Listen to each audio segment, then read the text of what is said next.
What's up? Welcome back to the basement. I hope everyone's doing well. My God. As I ended up taking Saturday off, we have a ton of stuff to go over. Some of which you may have already heard, some of which you may not have. You never know. But point being, this is going to be a big stream. It's going to be chunky. It's going to be thick. It's going to be PHAT fat. So prepare, fill your cup, and like smoke. It's Wednesday night basement, baby. Time to get nerdy.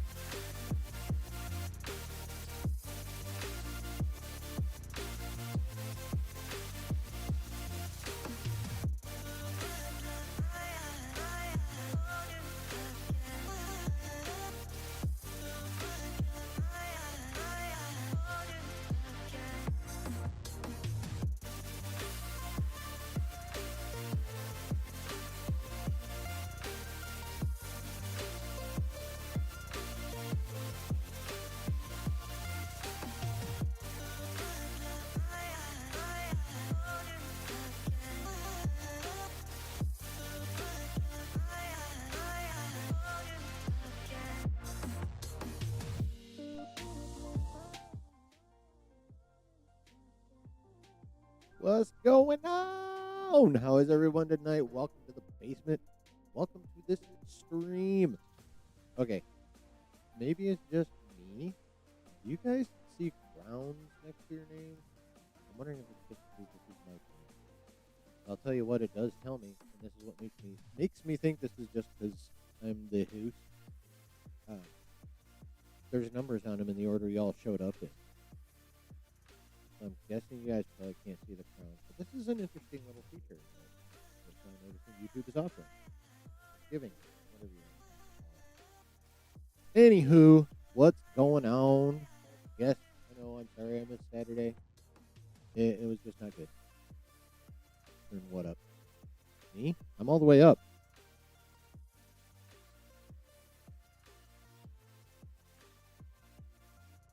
Yeah, I am all the way up. All the way up in there. All the way up there.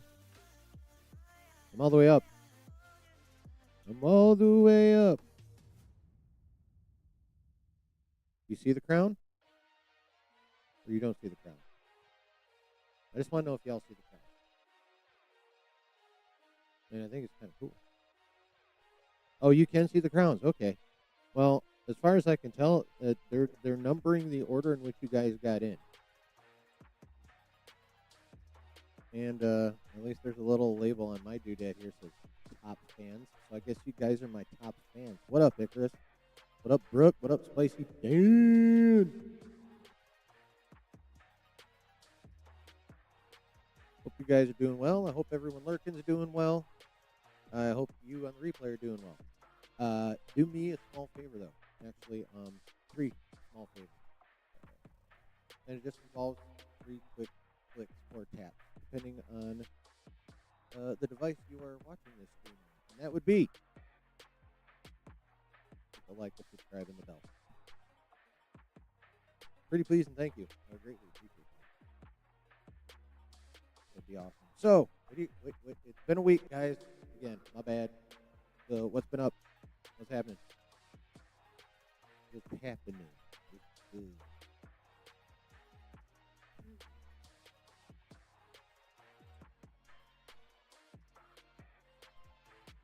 A lot of popping up on the Twitter. Like, going over stuff for tonight. I basically scrolled all the way back through all my reposts and shit. Kind of how I keep track. Oh, thanks, bro. I'm glad to be back.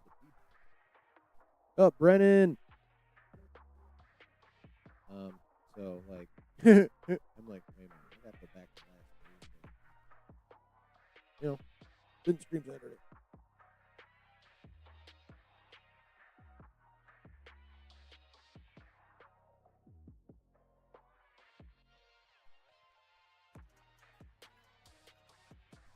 I'm gonna take a drink out of a can, and the aperture is like just off to the side.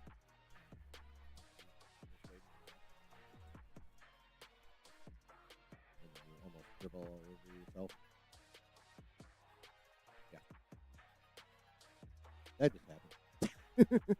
I did avoid the dribble though. I'm pretty happy about that. I avoided the dribble.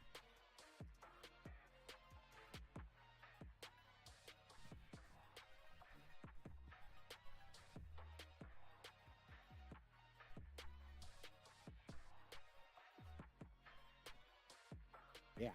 So, not a whole lot been up over here. rolling through the days as best we can. Although, so it is now July, as we know, as of yesterday, which means it is Nerd Month. You can't hear me. What the fuck?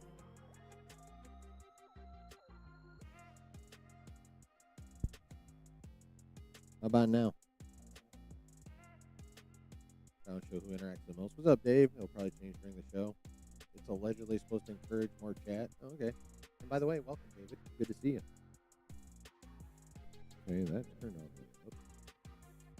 That button. That button. That button. That button. Turned up all the way here. I'm showing I have audio on Streamlabs. Streamlabs setting.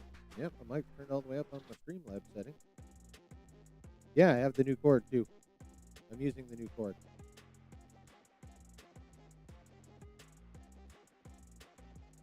All right.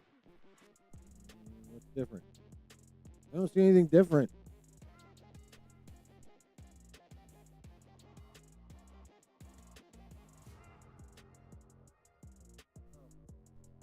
I think I just figured it out. Nope.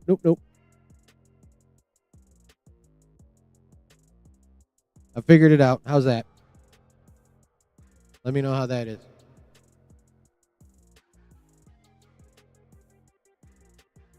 I did forget to check one thing. Evidently, my grandson was playing in my chair the other day. Yesterday. Was that yesterday? Okay, yeah. Evidently, he was playing in my chair yesterday, and evidently, he twisted some knobs. Let me know how that is now. I found some twisted knobs.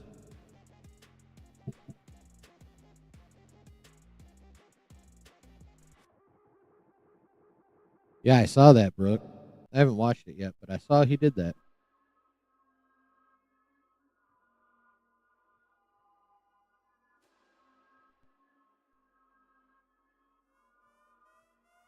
Yeah, that should help. Let me know if that helped.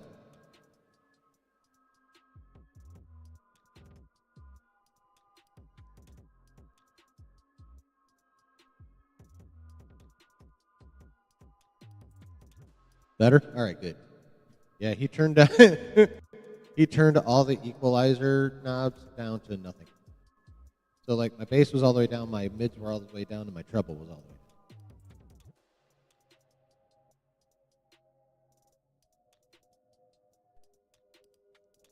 down. So I failed at checking all my knobs.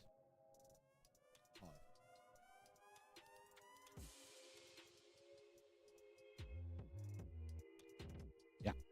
All right. So I actually have show notes this week. Chat. I actually have show notes. Okay. There was two things. Oh yes, there are two items. Starting this coming Saturday, the 5th, I am pushing the start time of Saturday streams going forward to 10 p.m. Eastern. Pushing it back another whole hour. And this isn't just on a whim. I've been watching my analytics, and literally people don't really start showing up till like 10:30.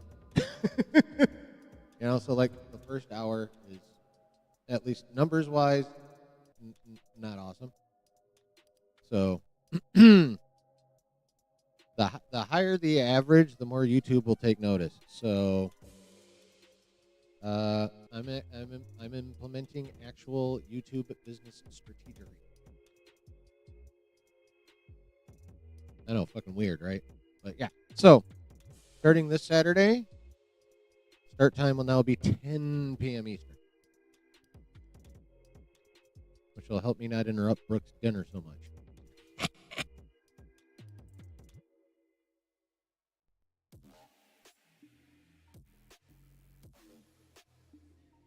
So, that is announcement number one. Announcement number two. Either the second or the third Saturday of next month, that month being August. I haven't decided which yet. I'm going to have to wait till it gets closer to the time. But I'm not going to wait for that room to open up before I do this. So either the second Saturday or the third Saturday in August next month, it'll finally be time for the 12-hour subathon stream. I'm going to whip out my Bengay, slather my back and my ass cheeks all up in it so they don't get too sore. And we're going to get after it for 12 motherfucking hours on whichever Saturday it ends up in. Hopefully a bunch of people will show up and hit subscribe. Trying to get to 500. I want to do it that day. Oh, that's good, Brooke. I mean, like, I didn't do it just for you, but, you know, you're OG. You're in the considerations.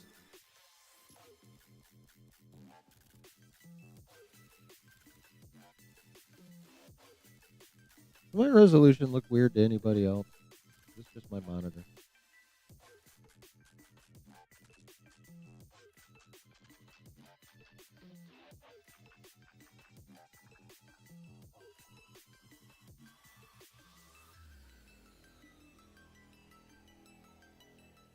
Daniel, what's happening, man? What'll happen if I do this?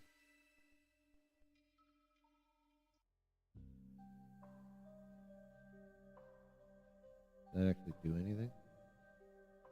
Oh shit! I don't want that. Nope. Nope. Nope. Nope. I don't want it. I don't want it. Okay, that's better. Get a bunch of coffee ready. Yeah, for sure. Yep. Coffee, soda, snacks, all that kind of fun stuff. I have not yet decided on how I'm going to occupy 12 hours of time. I'm going to fucking do it.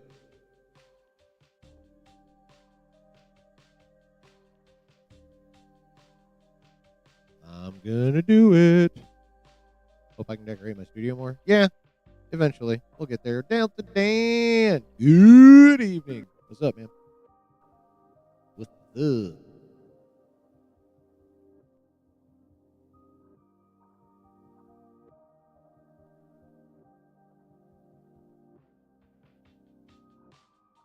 How you doing tonight, Mr. Delta Dan, sir? Got Daniel Fisher. We got Delta Dan. Spicy Dan has been in here. He's probably trying to kill Justin right now. Fury actually dropped a new fanfic, Brooke. Did you see that? I haven't watched it, but I saw he dropped it.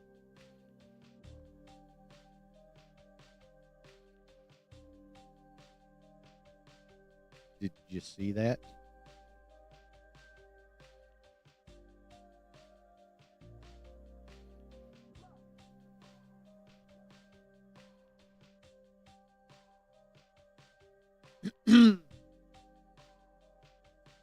You watch some random lore videos on Marvel stuff, Star Wars fan film, Warhammer lore vids for the stuff fun. Yeah, no, I actually want people to show up. Much as Josh pushes the Warhammer, it's still, no matter what he thinks, kind of niche. It's growing. The growth cannot be denied. Like, the numbers are like literally out there to be found, but it's still a little niche.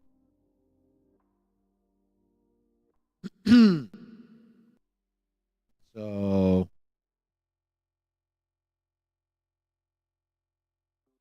start time is 3. Yeah, true. I know it's kind of rough, but Yep, about to kill Justin. You're off until Monday, so about to have a drink. Rock on. I have Friday off, but I still have to work tomorrow.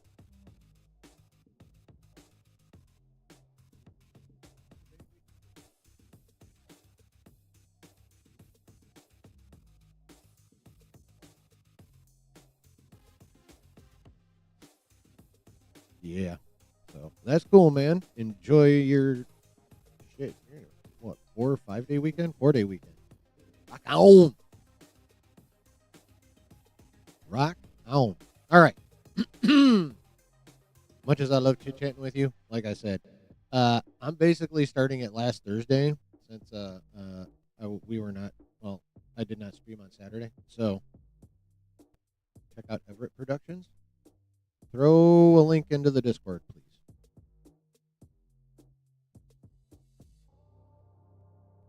Yeah, that's well, that live action show, Brooke, is either going to be the beginning or the end, depending on how it's received. Excuse me. All right. As I said, I'm covering fucking everything since last Wednesday stream. So, fucking buckle up, baby. Because here we fucking go. We begin with a rumored Spider-Man Brand New Day plot leak from 4chan. So, go find one of those big ass blocks of salt that people put in water softeners and like also put out as beer licks, and that's the grain you need from, because it's fucking 4chan. But if nothing else, sometimes these 4chan leaks are entertaining, whether or not they're true. So here we go. Apparently, the movie's theme is Peter getting over MJ. There's a scene where he visits the coffee cop from the end of No Way Home and finds MJ kissing some other guy. Ooh.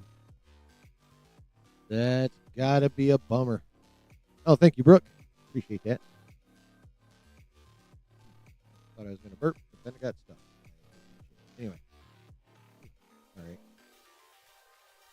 So that would really suck. Like, you sacrifice your entire identity, get erased from everyone's fucking mind, allegedly.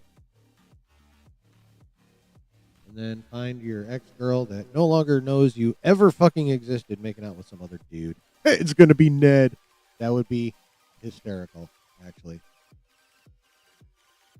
That would be hilarious. But yeah, so, he comes trotting into the coffee shop to, gaze upon her from afar and, Lou, what's up? And then there she is, tongue wrestling with some other dude. That'd be a bummer. MCU Peter's love interest moving forward will be Gwen Stacy, played by Sadie Sink. Well, evidently,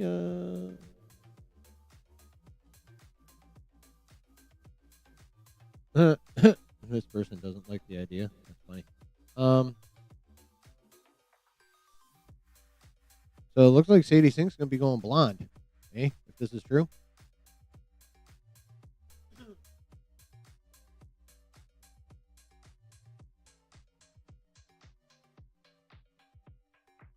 This version of Gwen Stacy is also going to be Spider-Gwen. Spider-Gwen is tight. No, that's actually pretty cool, though. And all of this is motivated by the fact that Tom and Zendaya don't want to have a fictional version of their relationship. And Zendaya herself wants to move on from the MCU. Alrighty then. So we got sad Peter, because MJ making out with dudes. Peter's like, oh, damn, but now here comes Gwen Stacy, who is also Spider-Gwen. And behind all this being put into the movie is the fact that Tom and Zendaya don't want to have a fictional version of their real-life relationship. I'm adding the words real life, but that's what they mean. And Zendaya herself wants to move on from the MCU. Not surprising. I mean, Tom actually kind of wants to move on from the MCU, but, he signed that big-ass contract, so he can't for, like, 2 more Spider-Man movies and 1 or 2 movies after that. So there's that. But, eventually he's going to dip and we are going to need a new Spider-Man.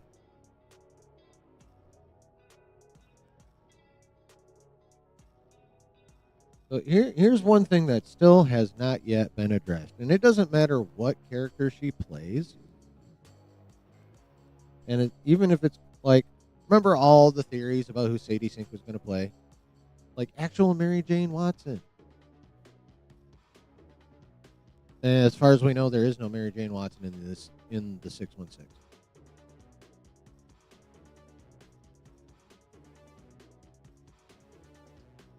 Damn, I forget the daughter's name. But what if she's the daughter? Again, coming from another universe. And now Gwen Stacy. Spider-Gwen Stacy.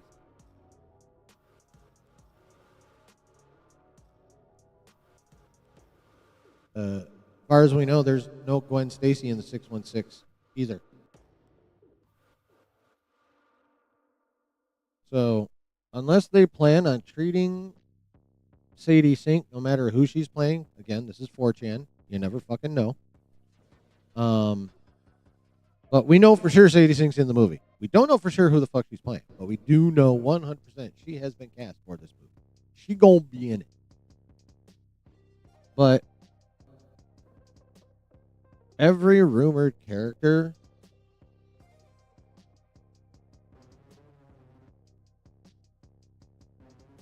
as far as I know, unless they just plan on acting like they've been around the whole time, is not from the 616. Mary Jane Watson would not be from the 616. Toby, Spider-Man, and Mary Jane's daughter, I cannot think of her fucking name. Someone in chat, tell me. Would have to also be from another universe. Gwen Stacy, as far as we know her in the 616. Probably from another universe.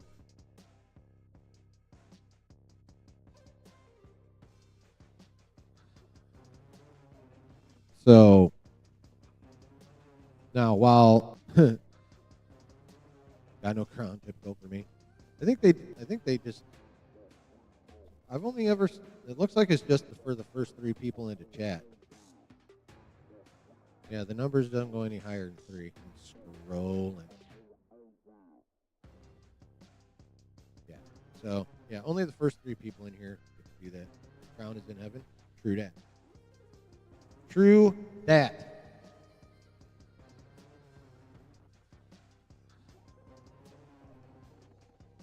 Now, obviously, from all the other reports, this movie is going to still be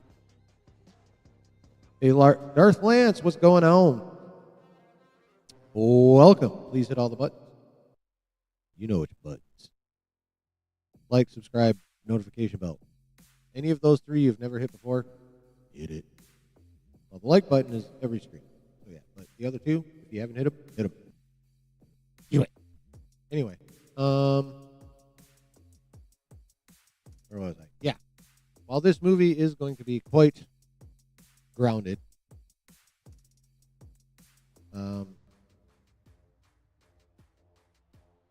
obviously there's going to be some multiverse at play because barring like some exposition backstory for whoever she plays, again, has to be coming from another universe. As far as I can tell. I have an echo voice? God damn it. Okay, there we go. Should take care of that.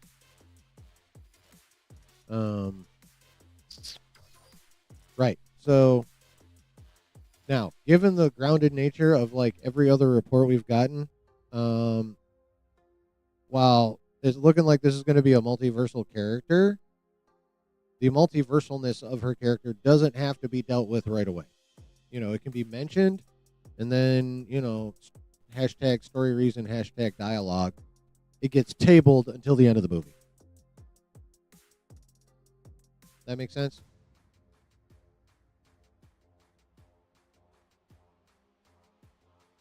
What do you guys think of that one?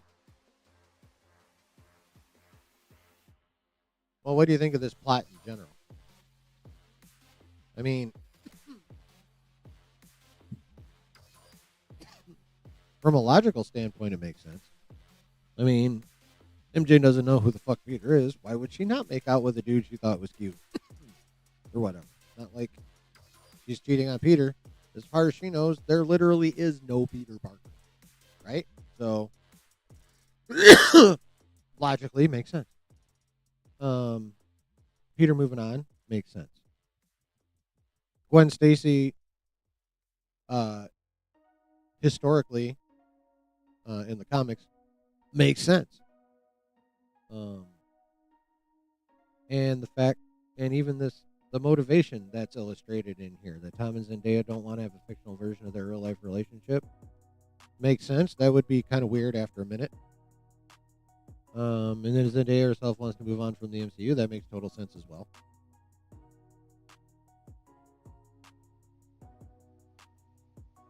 So, while, again, let us not forget, this is 4chan. So while the veracity of this leak can most definitely be questioned, at least to me, it makes logical sense. Now, that doesn't... a leak that makes logical sense does not preclude it from being false. Sony Pictures will bounce back with Spider-Man Brand New Day at the box office as Kevin Davis. Welcome, Kevin. How you doing? Good to see you. Yeah, Spider-Man Brand New Day ought to do pretty well, I would imagine. Excuse me. Jurassic Park Rebirth going to make money at the box office for Universal Pictures? Probably.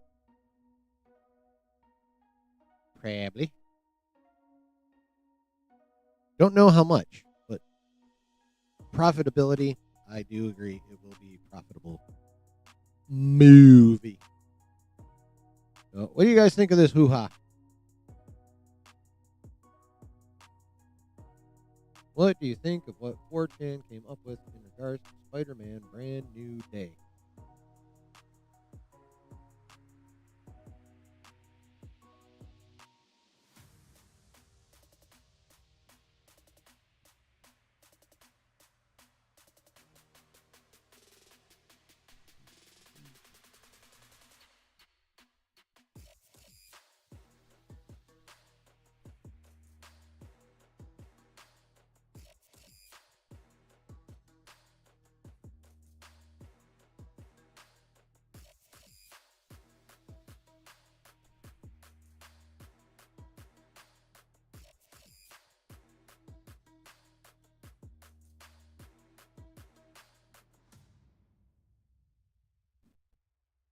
Doubtful Sadie Sink will play Gwen Stacy, in my opinion.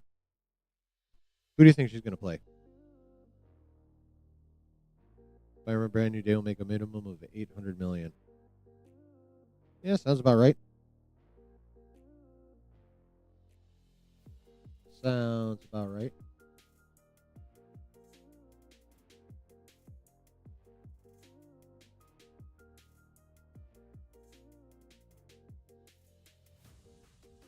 Sadie Sink Mephisto. Yeah.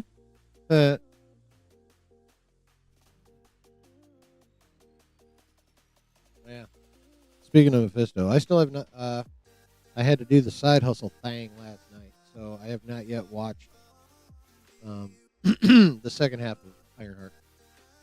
I mean, I'm on the Twitter all the time, so I know Mephisto popped up.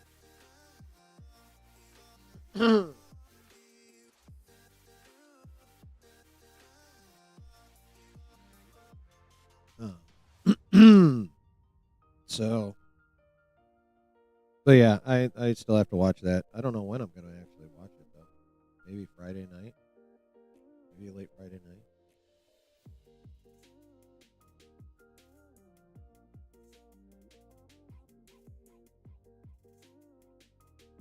Shelmer Josh Gamboa, welcome. Y'all know about the needle drop at the end of Superman already? No, I haven't heard about the needle drop unless it's part of this thing that I'm gonna be going over later. What's the needle drop, man? And also, welcome. Hit all the buttons. Like, subscribe, notification bell. Little tappy, real quick. You didn't expect the end of Ironheart? All right, that's interesting. I mean, I know we do see Mephisto. I just don't know the context, which is fine. Yeah, I don't know when I'm going to watch this shit. Maybe I'll spread it out over a couple of weeks. Who knows? I do want to try and have it done by Saturday night, though, so I can have and share the thoughts. That Shelmer? Is that how that's pronounced? Will you spell it phonetically? I want to get it right.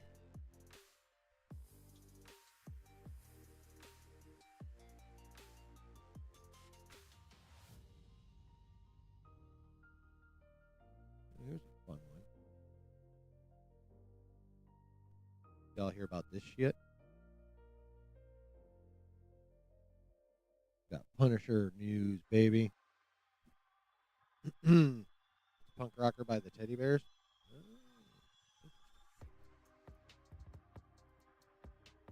So, Punisher news. We love Punisher. The Punisher special is set to begin shooting in mid-July, so a couple weeks, and continue through the first week of August in New York. What was that, a 3-week shoot? 4-week shoot. Yay, the algorithm brought you. Hooray, the algorithm. And I would hope we're chill. I put it in my name. I'd be massively false advertising if we weren't pretty chill up in here. Riri, in my opinion, underwhelming in her character, not best decision maker, says Brandon. I mean, I can definitely get down with her lack of decision making capabilities just based off the first half of the series. Yeah. So we're looking at a 3 or 4 week shoot for the Punisher soon. Born Again Season 2, which I think we all anticipate will be much, much better than Season 1. Expected to wrap in the next few weeks. Ooh, baby. Now, we do already know that Born Again Season 2 does come out next year. So, and I'm pretty sure it's supposed to be next spring. It's not like they have to do a shit ton of CGI. I mean, there's going to be some, but won't need a shit ton. So yeah, it wrapping up. Wonder whatever the next few weeks means. I would imagine, anywhere from 3 to 5. So that puts it mid-August. I think it comes out next spring. Yeah, they got plenty of time for post. Oh, the Daredevil, the black Daredevil suit is confirmed by repeated set photos. We're getting the Daredevil suit, the black Daredevil suit with the big red double D's.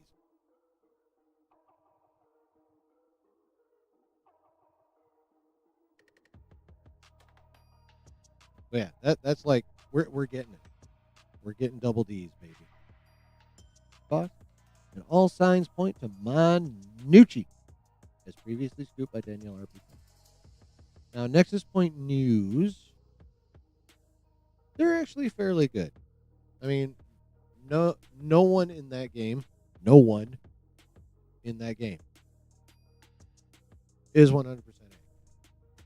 That's just how it is. Like, things change. These days, studios are now engaging in purposefully dropping misinformation.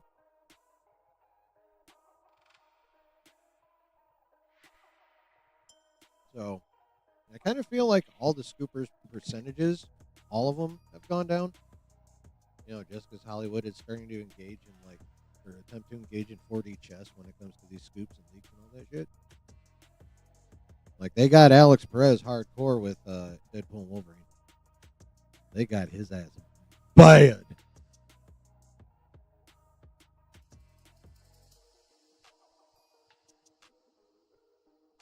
So,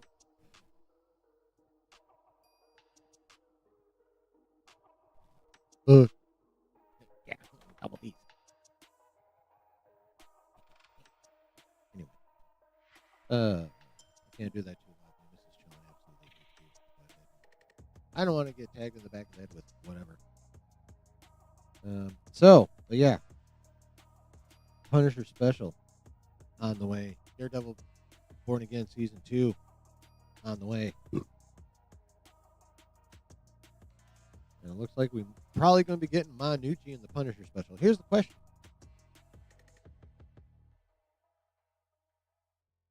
Will she already be stumped?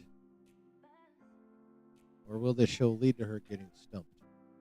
And if you don't know what I mean by getting stumped, Manucci basically got treated like Anakin. She's a torso and some stumps. You think Vision Quest is going to be a success? Possible. Possible. Marvel will bounce back with Doomsday. Hopefully they bounce back with Spider-Man Brand New Day, because that comes out soon. Actually, hopefully they bounce back at least somewhat with Fantastic Four. Shit.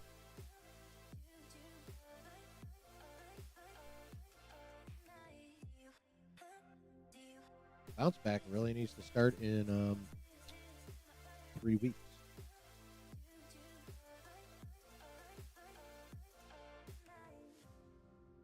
You realize we are literally 3 weeks away from Fantastic Four. We are 1 week away from Superman. Y'all realize that? Fantastic Four this week. Wait, no, it's got to be 2 weeks. When does Superman drop again? God damn. No. Yeah, no. Superman dropped. Wow, Jurassic World only has 1 week to make its money. I'm about to be laughing at some people. Some people think it's gonna hit a billy. It's literally got 1 week to make its money. Yeah, that movie fucked. I called it way back when.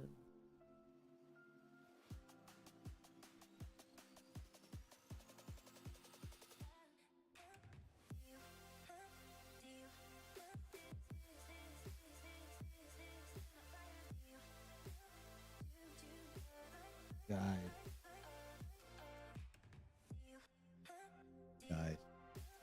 Did you all hear about what Mark Hamill said? Even if Fantastic Four has good reviews and audience support, they have nothing to prove with the film. Even if it does 600, 800 million, that's not disappointing for this franchise. Yeah, no. If it hits 6 to 650, that's a success. Period.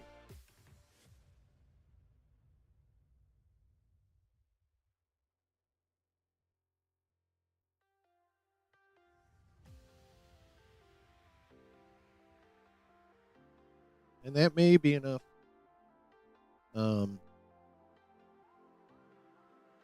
To tide Marvel over until Spider-Man Brand New. We're looking at a year for that shit, though. Minimum. I still think there's a chance Spider-Man 4 gets delayed. Because that bitch don't start shooting until August. Which means they're going to have, depending on when in August, it comes out end of July. So if they start shooting at the beginning of August, technically they'll have 13 months to get that movie. Or no. 12. They'll have 12 months to get that bitch out. If they shoot in late August, they'll have 11. I don't know if I want to try pushing a Spider-Man movie out in a year. I don't think that's smart. I think they should delay it, which convinces me there's a chance that it can/will still happen. But we shall see. You never know. They may decide to just go ahead and push through and get that shit done. Excuse me. But yeah, so Mark Hamill was being interviewed. Probably about the movie he's in that's coming out or did come out. Shit, I can't remember what it's called. He's in it. Fucking Loki's in it. Hiddleston's in it. The Life of Chuck. So he was probably promoting The Life of Chuck when he got asked this question. Or asked, I don't know, something. The question or whatever led to him giving this quote is not really mentioned in this tweet. But this is crazy. Mark Hamill came up with the dark headcanon for Luke's arc in The Last Jedi. I thought, what could make someone give up a devotion to what is basically a religious entity? To give up being a Jedi? Well, the love of a woman. So he falls in love with a woman. He gives up being a Jedi. They have a child together.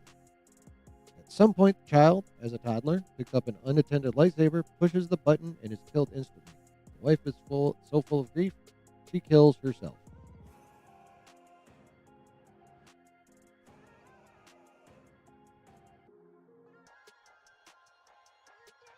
Damn. I mean, that would make a lot of sense. I would probably want to isolate and never talk to anybody again if that shit happened to me. Makes sense. It's pretty fucked.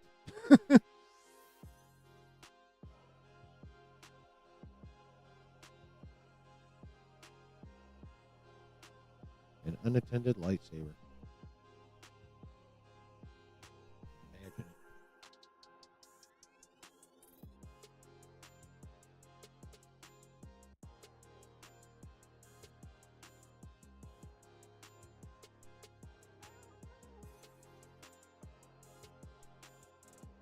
it. That's a crazy idea, right? That is pretty fucking hard. What do you guys think about that? I like it, honestly. I think it's much better than what we got. That's for damn sure. What do you guys think? Superior scenario to what we got in the movie? You think it's like super crazy? Kind of weird? What do you guys think of that shit?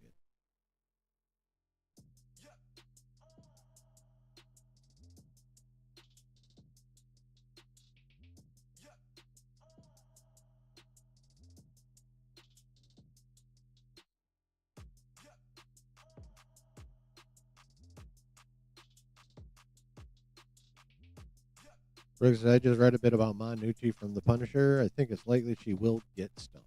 So you think she's going to start off with all her limbs, and then she's going to get fucked up later in the season, or in the special? You mean? That works. That would give them a reason to keep her around for probably both more Punisher projects, and maybe even cross over into a Daredevil project. Never know. Could happen.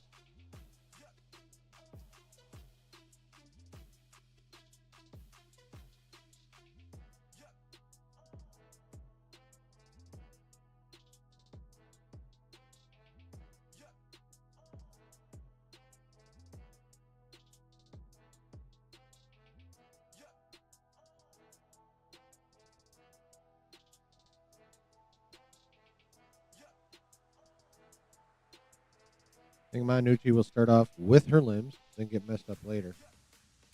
She does seem to be a compelling villain. Well, that's cool. I've never read anything with her.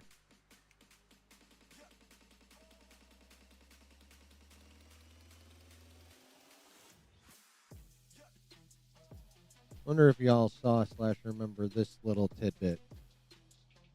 I don't know if y'all have noticed, but when movies that don't do well in theaters, most of them for good fucking reason, when they hit digital, all of a sudden people like flock to watch these motherfuckers. Like Madam Web went to #1 on fucking Netflix.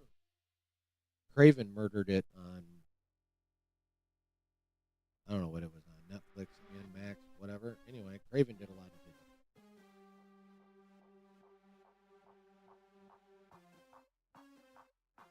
And now we have the latest in the line of mid to poo movies that, for whatever reason, is killing it on digital.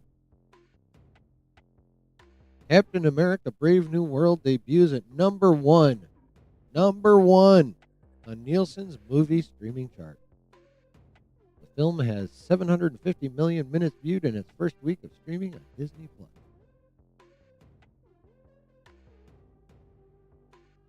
How about that shit, right? The number one on Nielsen's movie streaming chart. Yeah, currently you are number one, Spicy Dan. That is true.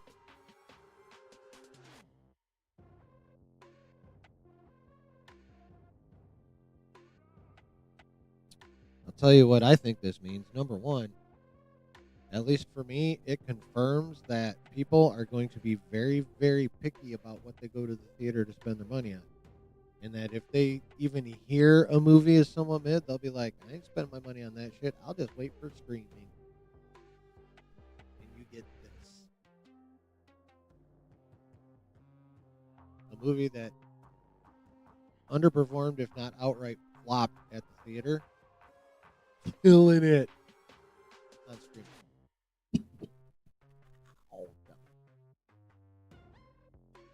Now, ooh, what does Thunderbolt hit digital? I'm going to be very interested to see how Thunderbolt does.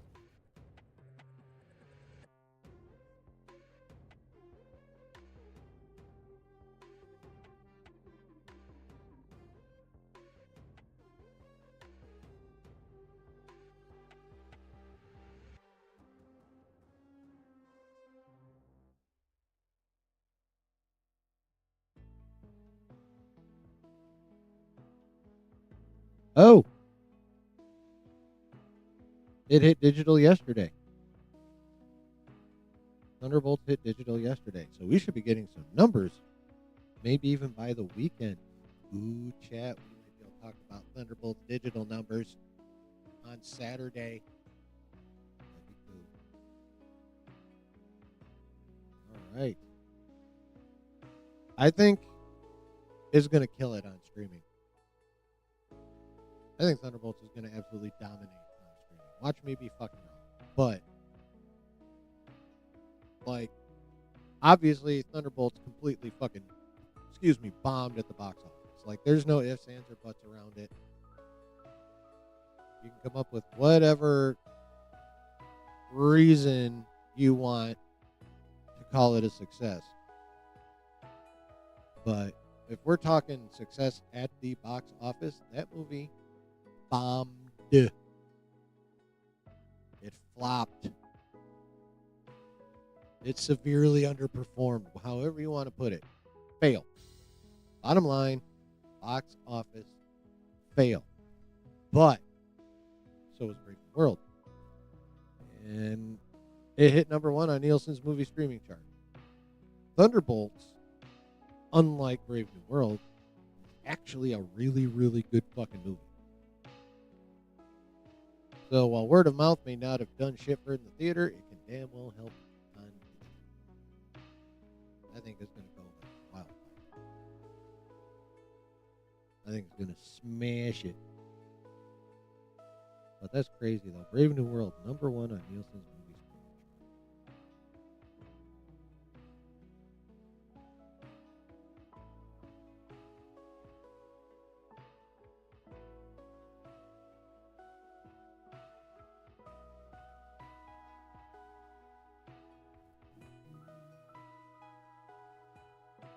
Vision Quest will have 8 episodes.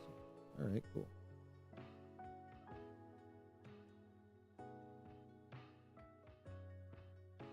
Oh, you guys hear about this shit?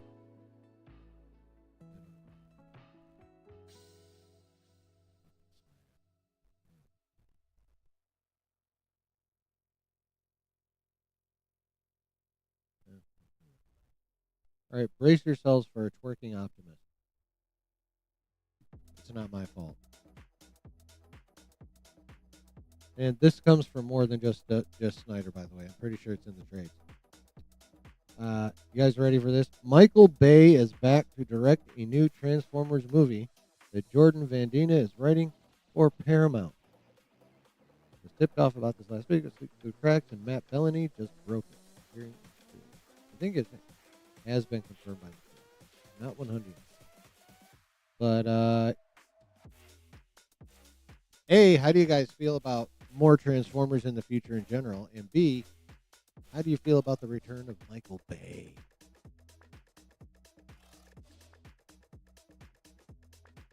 I'll put it this way. If it's Transformers 1 through 3 Michael Bay, cool.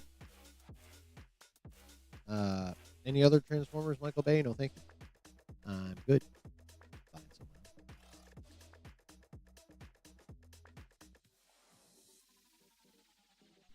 I guess you could say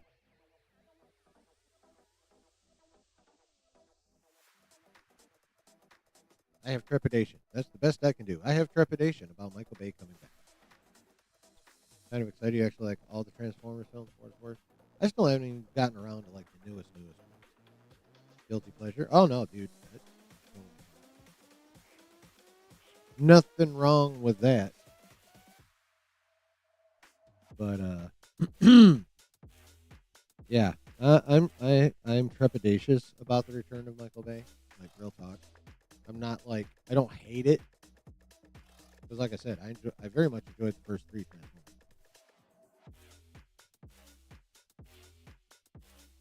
Maybe 4, whichever one Spock was in. My favorite is probably always going to be the first Transformers film of all of them. Yeah, me too. 100% agree with that.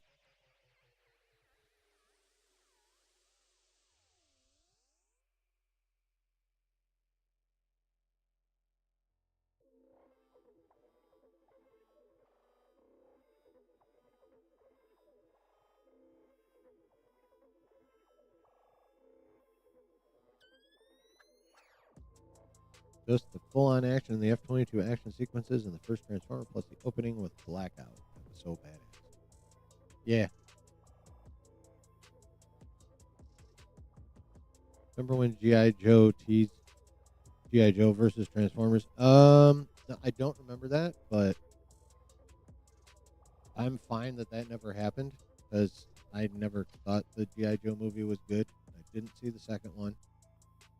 I also didn't watch, even though I was somewhat tempted to watch the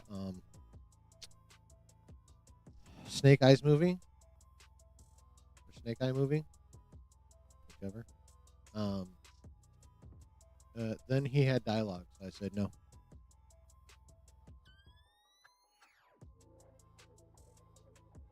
Ooh, Cold War Transformers, Brooke? I kind of like that idea.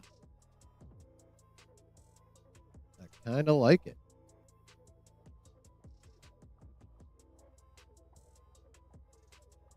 Set it during Vietnam, has the Transformers in the jungle. Could be interesting. Just start driving Transformers into like all periods of history, like they're doing with Predators, which I like.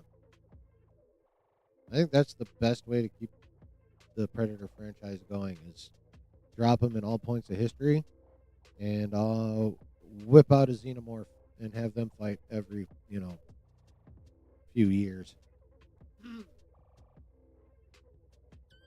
Boom. There you go, whoever the fuck owns Predator.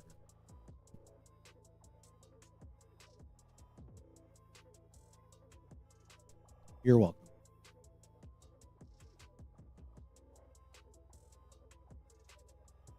Daniel Fisher. I watched it over streaming and it was weird. I think I had that crossover comic back in the day. What'd you watch over streaming? EVP? I like the first one a lot. The second one's, yeah,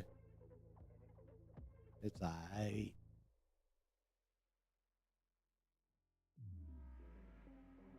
Starscream transform into more kinds of jets. Yeah, that would be cool. You'd make an interesting MiG if you want to go 80s. Yeah. Yeah.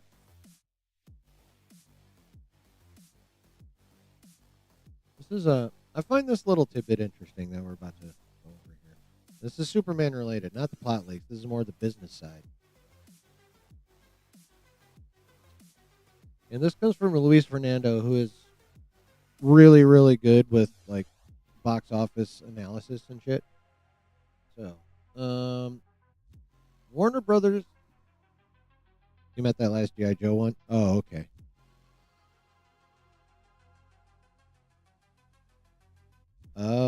Oh, you had a GI Joe Transformers crossover comic. Cool. Yeah. Warner Brothers seems very confident in Superman as both critics, full reviews, full reviews, and social media reaction embargo will be lifted on the same day, July 7th, even before the Amazon Prime early fan screenings taking place on July 8th. So we get to hear everyone's opinion on Monday, guys. Everyone's opinion on Monday. Josh is going to go ape shit on Monday. Oh my God. Oh man. One of two things is going to happen.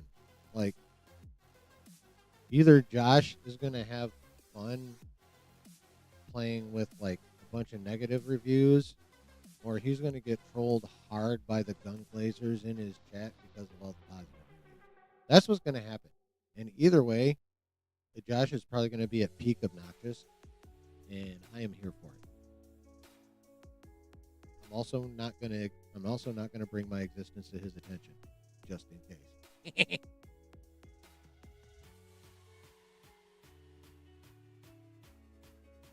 But yeah, that's going to be fun. Anyway, so the fact that they are not intending to rely on fan reactions flooding the streets first to sugarcoat critics' reviews later seems very promising. A luxury for most comic book movies these days. C-Dub just left Jurassic World Rebirth. First, lit up. Second, how the fuck was it?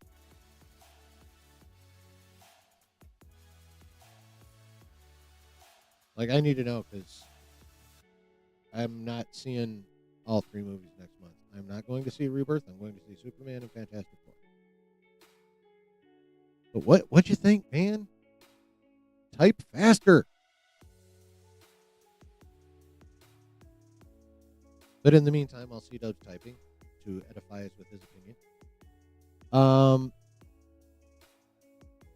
Yeah, I'm inclined to agree with Mr. Fernando's opinion there. If they're letting everybody's opinion drop in one day, 4 days before it premieres, what up, Blue? They're definitely anticipating good things. It was better than the last two. Okay, but like, how was it? Assume no one here saw the last, which in my case happens to be true.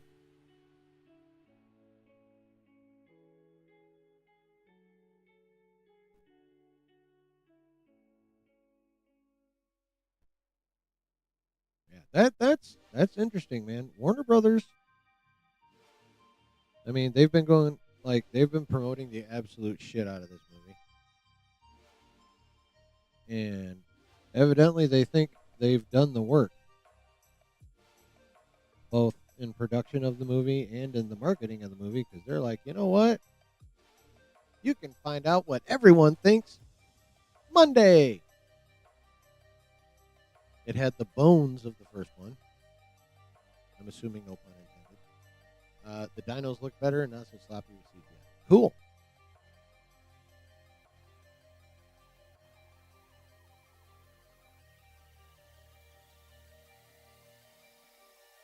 So how would you qualify it? Banger, slapper, entertaining? Eh?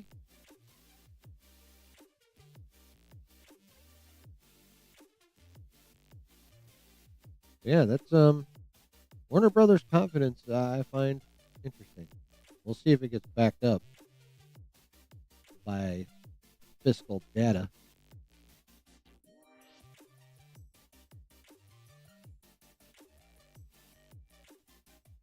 Oh, look, more Transformers news. More Transformers news, chat. It expands on what we talked about earlier. Listen to this. There are reportedly 5 Transformers projects in development. 5. Now,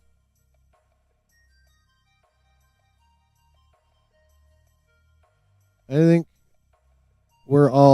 educated enough in how Hollywood works by virtue of the circles that we nerd out in, to know that development doesn't mean we're ever going to see that motherfucker. Like, I think it was Winterbaum over at Marvel said, we're going to develop way more than we actually produce. So, just because they're looking at 5 projects doesn't mean we're going to get 5 projects. Let's keep that in mind. But still, 5 in development. 70% really solid, 30% rushed and sloppy. That ain't bad. Could be better, but that ain't bad. 5 fucking projects, y'all. Josh Cooley is set to direct a live-action film.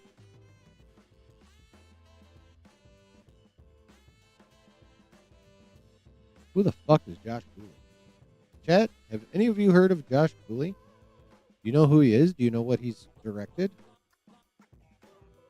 Is he any good? Did they just hire a complete unknown to do a Transformers movie? Like, what's happening here? Oh, here it is. Transformers and G.I. Joe crossover. It's on the table, people. It's on the table.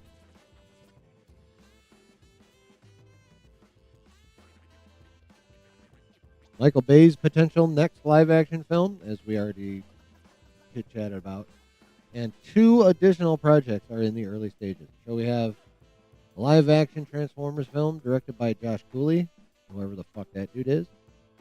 We're allegedly supposed to get a Transformers and G.I. Joe crossover, and of course, the Michael Bay film. The end, it doesn't feel like the end, it says C-Dub. Felt like it was still setting up something at the end, but doesn't. Ooh.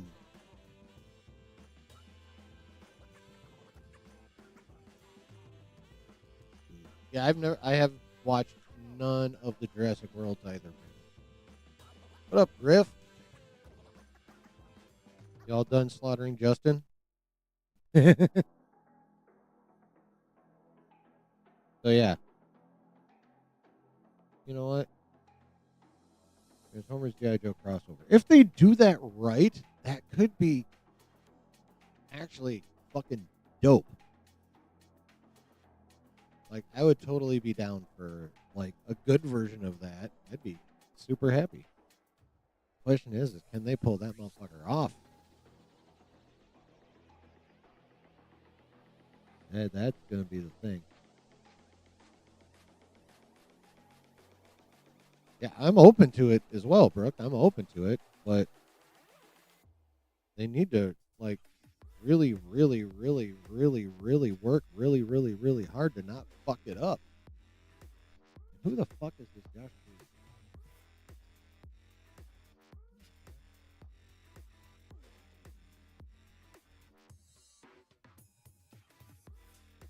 American filmmaker. No shit.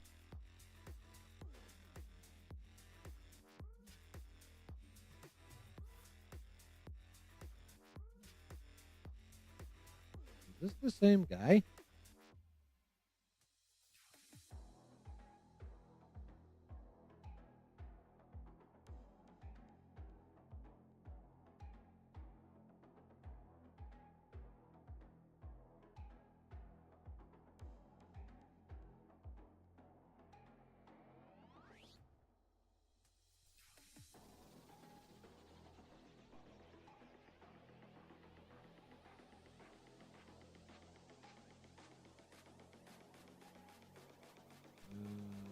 Okay. So, y'all ready to meet Josh Cooley?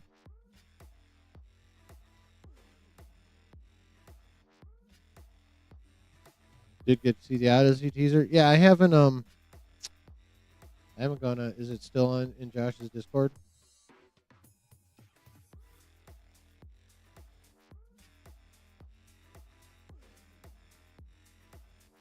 X9008, what's up? ScarJo and Mahershala both looking thick. Awesome. Oh, you're talking in 2 different ways. Okay. You ready for Blade or better? That'd be good. Now, Marvel needs to be ready for Blade now. That's the problem. Anyway, yeah. So Josh Cooley, the guy who's allegedly been hired to direct a live action Transformers movie. Yes, it says live action. You want to know why they were specific about live action? Ready for the filmography of Josh Cooley? Brace yourselves. The teaser played right before. Oh, okay. Cool. All right, here's Josh Cooley's filmography: The Incredibles, Cars, Ratatouille, Up, Wait a minute. The original Cars is from 2006. Fuck my life. Cars 2, Inside Out, Toy Story 4, We Bear Bears the movie, Soul, Transformers 1. So he has history with the franchise. And then Melamander, Little Monsters, Tower of Terror. Are you noticing a pattern here? What do all these projects have in common?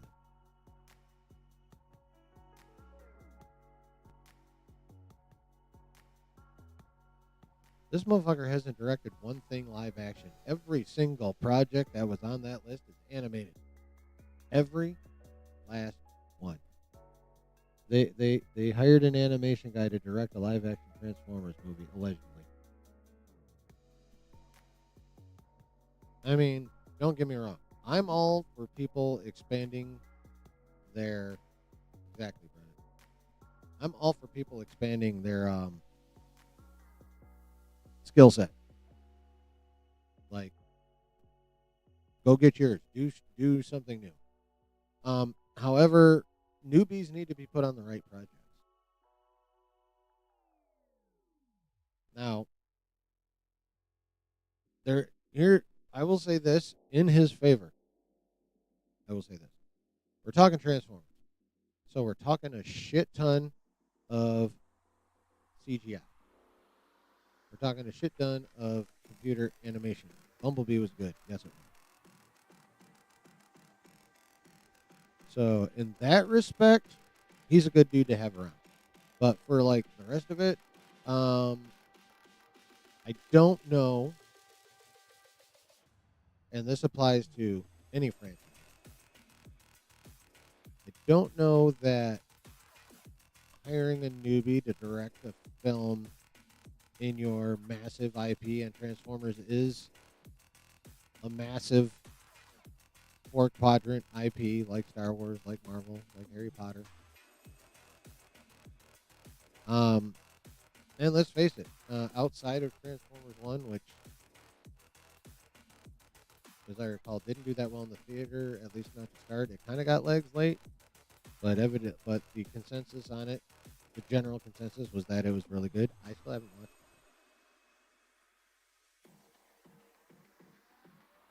Like, everything I heard was like, man, that movie was so good. Those trailers totally did it a disservice. And I 100% agree, because those trailers really turned me off to that puppy. So I haven't seen it yet. But yeah, big four quadrant IP. You don't generally want a newbie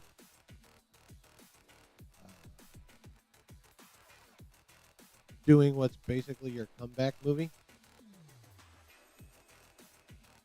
Well, actually, Base will probably be the comeback movie, but like, let's face it, the Transformers franchise is not where it was when the first Bay movie came out. It's just time has taken its toll. Yep. Oh yeah. Here, I'll show you this whole thing again, C-Dub. Just real quick. 5 Transformers projects in development. Josh Cooley is set to direct the live-action film. That's what I'm talking about right now. There's allegedly a Transformers and G.I. Joe crossover being planned. And, of course, the Michael Bay. And 2 additional projects are in the early stages. So I was talking about Josh Cooley and the fact that he's only ever done animation. And that will serve him well on CGI. I don't know what the fuck he's going to do with the live-action portion of the movie. And what's essentially a comeback movie that you don't want a fucking rookie doing your comeback.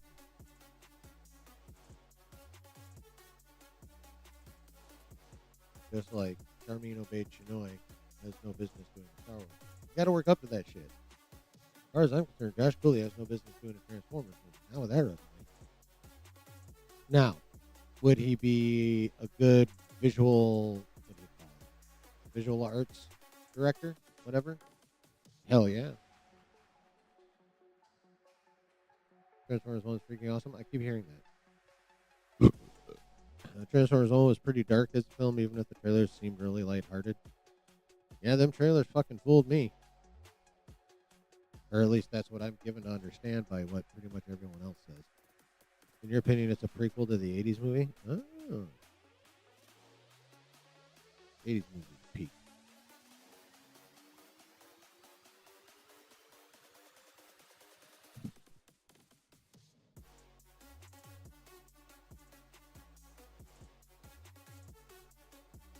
Oh. But yeah, Josh Cooley has never done anything of significance in live action. His entire filmography as it stands right now is animated. I don't know what the fuck Paramount's doing. Is it Paramount in charge of Transformers?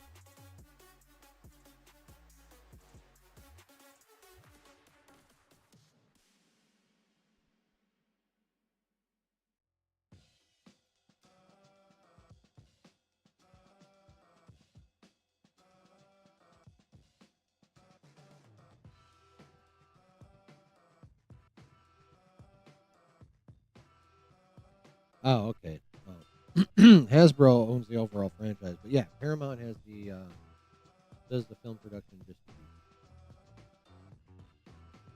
along with. Okay. So yeah, I was right. It's Paramount. I don't know what the fuck Paramount's doing. I mean, I can understand bringing back Michael Bay, giving him one more shit. Oops. I can get down with that, but hiring a dude who's done nothing but animation to direct a live action Transformers movie is, in my opinion, a bad move. Just like Charmaine Obey-Chinoy is a bad move for a Star Wars movie, even if it's a Rey movie. Bad decision. She's only ever done documentary. I mean, what the fuck? Yeah. Rookies in big IP, bad.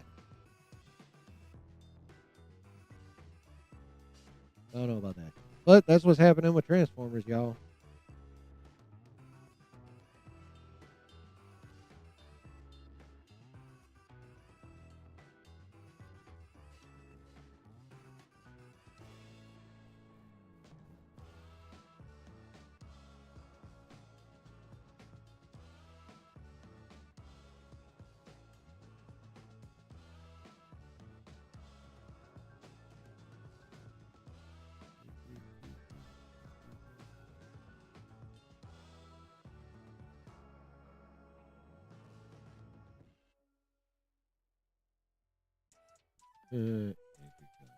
Y'all see the most recent trailer for Liam Neeson's The Naked Gun?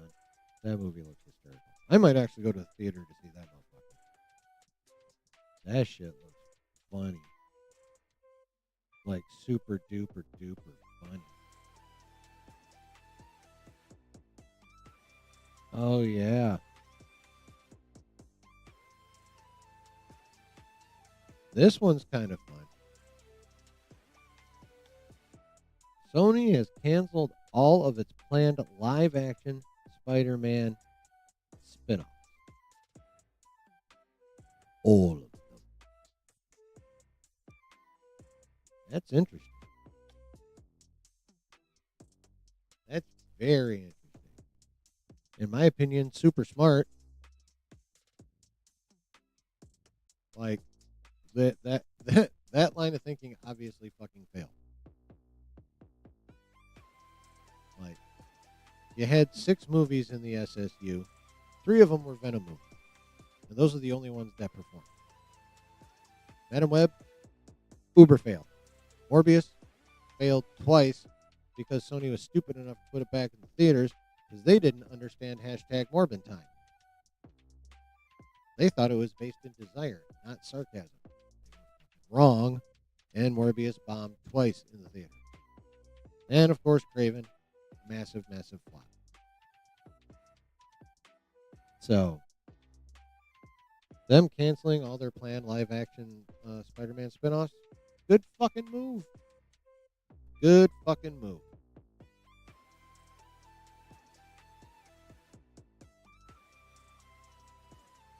Now, the only slightly disappointing part of that for me is who the fuck knows when we're actually going to get more Null. Now, obviously, I'm glad at least in the immediate future, Sony canceled what they're going to do with Null, because let's face it, at this point in time, I don't trust Sony to do well with Null. When Sony does Null, they need to do that. They need to bring him into the MCU and do it with Kevin. Basically, is how they needed to handle Null. Need to bring him in a Spider-Man movie.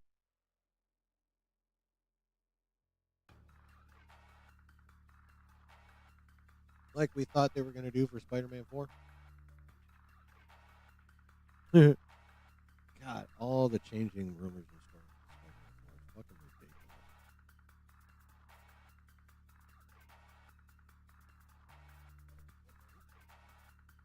There's a cat by my place.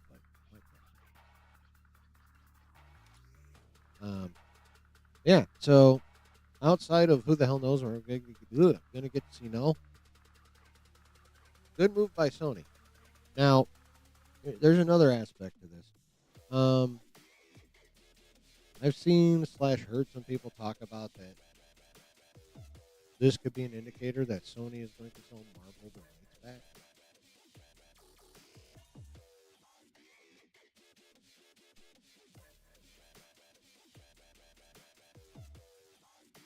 I do not think so. Now, could Sony use a big fat chunk of cash? Yep. And it would be a big old fat chunk of cash. Like, big old fat chunk. Probably. I mean, we're talking the biggest comic book character in the world. A license to print money if you do them right. So yeah, they're gonna. I mean, Bond sold for like what, 12 billion or some ridiculous fucking amount like that. Spider-Man could probably pull 5, 6 maybe, and Sony could probably use 5 or 6 billion. That is for sure. I mean, who could? But I 100% believe that A, they are never going to sell those fucking rights, and B, if they ever did, I would expect that to literally be the end of Sony as a company.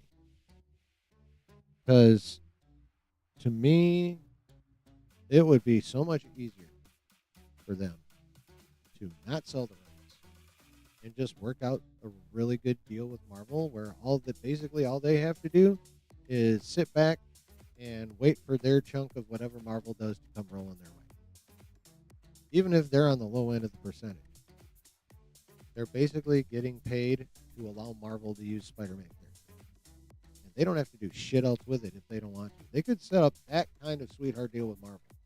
Kevin would be perfectly happy to be able to have carte blanche with Spider-Man. I'm sure Disney would be perfectly happy not to pay $5 billion for the rights to Spider-Man. If Sony's smart, that's what they will do. They'll be like, hey, Kev,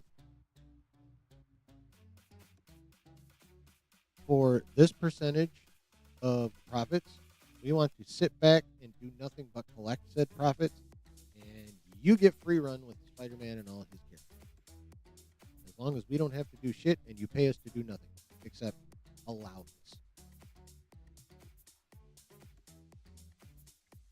Why the hell would they sell the rights when they can just do that?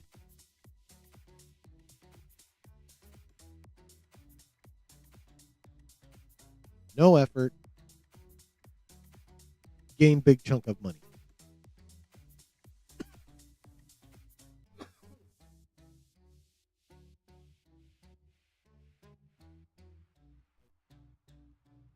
I wasn't kidding when I said Spider-Man is a license to print money.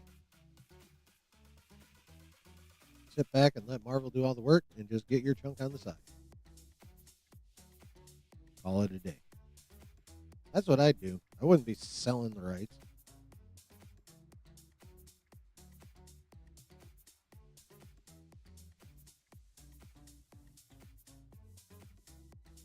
Be like, do what you want, Kev. Sony is still going to be in the credits, and we're still going to get the check.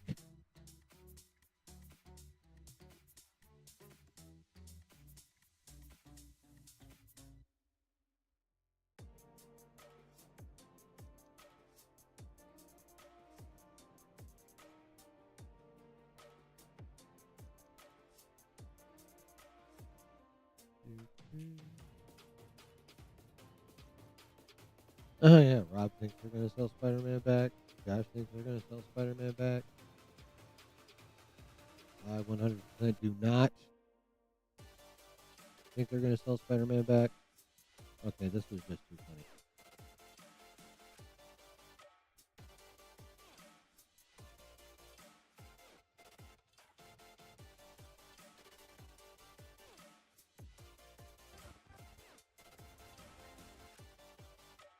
I don't know if any of you saw this, but this is hysterical as shit.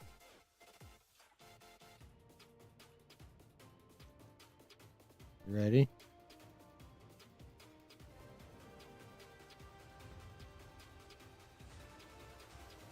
Cat just dropped a deuce on the red carpet at a Superman.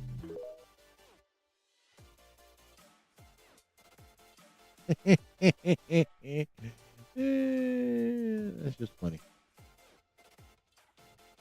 That just, random injected bit of humor there. Okay.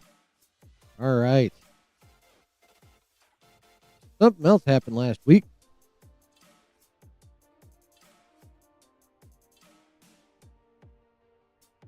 Matt Reeves finally turned in the completed script for the Batman 2 to Warner Brothers Studios.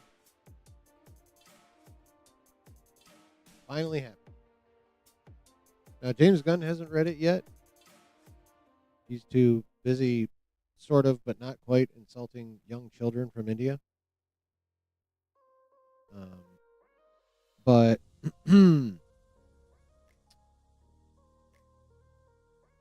yeah, so the draft for the Batman 2 is finally in the hands of Warner Brothers. Safran has read it, allegedly, but Gunn still has not. Although, if you think about it, Gunn doesn't really have to. I mean, he should. He should know what Reeves is planning on. But he doesn't have to because Reeves does not work for him. Reeves works for Warner Brothers directly. We've talked about this before, I know, but I need to reiterate it here, just in case there are those watching / listening or whatever that are not aware of the situation, which simply is this.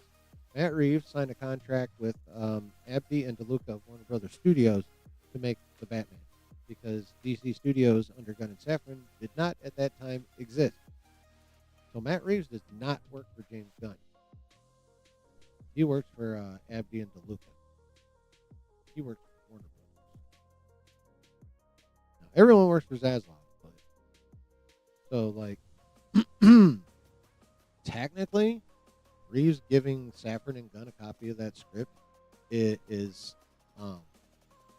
more a nod to formality than anything he absolutely has to do. That's him being polite. Because he does not have to. He doesn't have to take notes from Gunn. He doesn't have to do shit.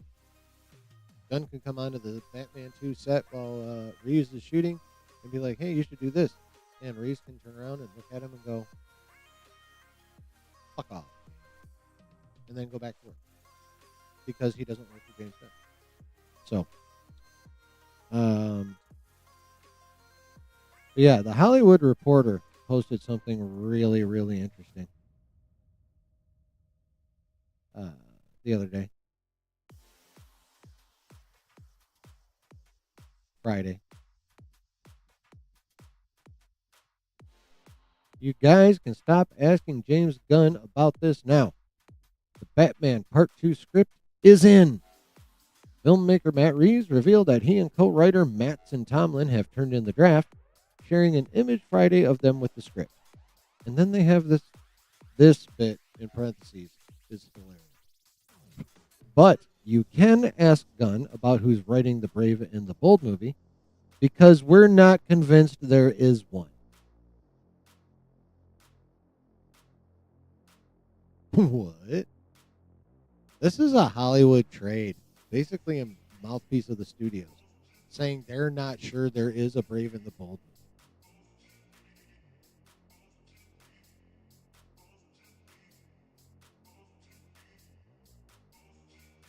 Then how the fuck are we getting DCU Batman? I know World's Finest has been bandied about ever since James says there's Superman's going to be in another movie that's not really a sequel to Superman, but Superman's in it. Everyone's first thought, World's Finest? Be a good way to introduce Batman. And it would make sense that we're getting that movie if we're not getting Brave and the Bold. Although technically we could get both. There is no reason why we couldn't get both. But one, Brave and the Bold might be redundant at that point. Just depends on, it would depend on how it gets made. But again, according to the Hollywood Reporter, it may not. Like, trades do not say shit like this lightly. Like they're not, they're not one of the more clickbaity sites that are out there. I mean, all these sites are clickbaity to a point. Let's be real. So are YouTubers. There's a reason they call it the attention economy.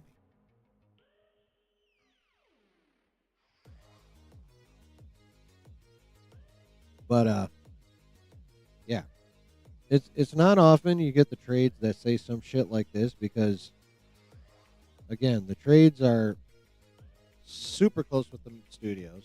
They tend to be the studio mouthpieces. They get first crack at confirmed things.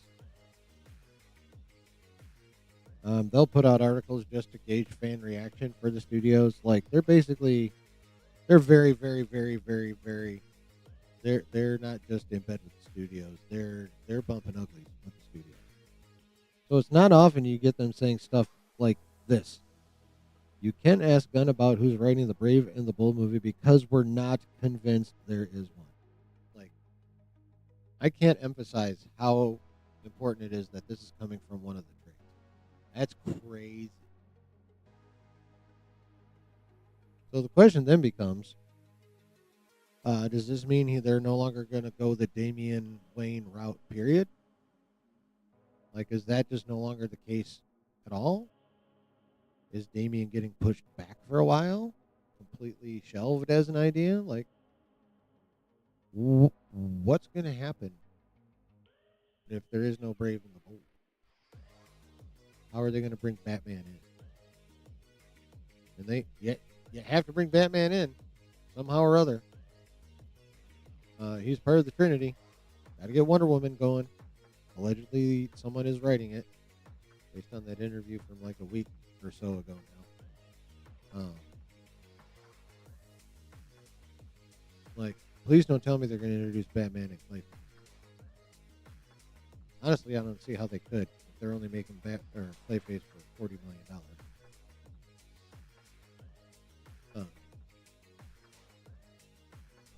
And then another question is, if there's no Brave and the Bold movie, like, how much longer is it going to be before we get Batman? Is this a way to extend the time frame for Gunn to finally get his way and get Pattinson over into the main continuity?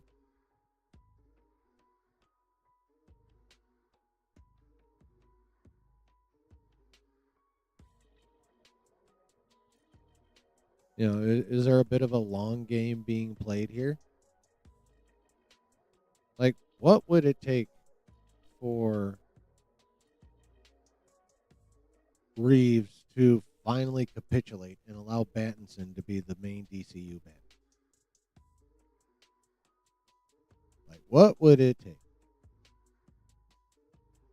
Josh has speculated that if Superman like blows the fuck up, while that wouldn't guarantee it he thinks that would make Matt Reeves much more amenable to the suggestion. He said specifically if it outperforms the Batman. Which Batman did what, 700 and some odd million, or was it more?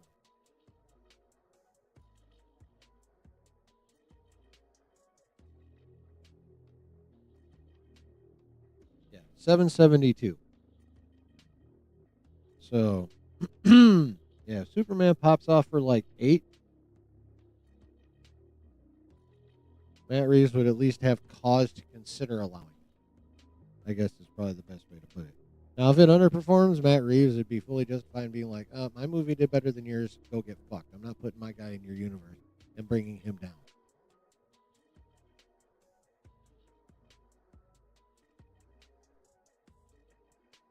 Right?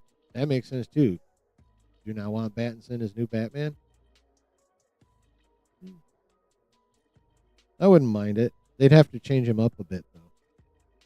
He'd have to change himself up a bit, like getting on that Hollywood juice and lifting weights. That would be a necessity. He'd have to get past his emo phase. So they get him past his emo phase and put about 20 pounds of muscle on him. I'm here for that. But that's crazy, though. Hollywood Reporter is not convinced there is a Brave and the Bold.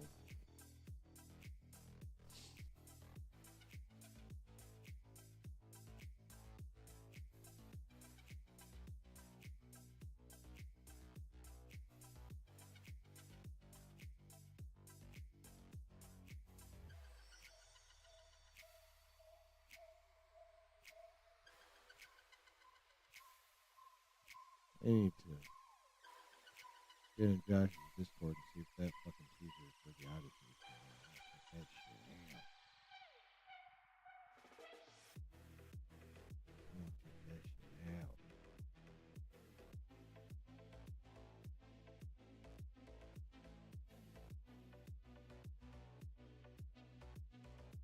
Hanson's a bit too emo, but him in the gym more, yeah. Well, that is how he was written in the first one.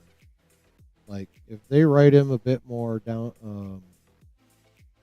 a bit more settled, I guess, a bit more self-aware, a bit more in control of himself, then we'll be on the right track. And I'm pretty sure Pattinson could play that. I mean, obviously, he was in Twilight, so he's got a shit ton of experience at emo. Let's be real.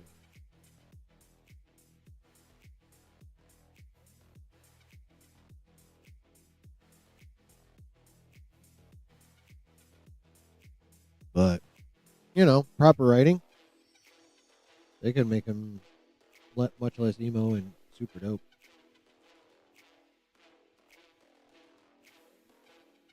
Super dope.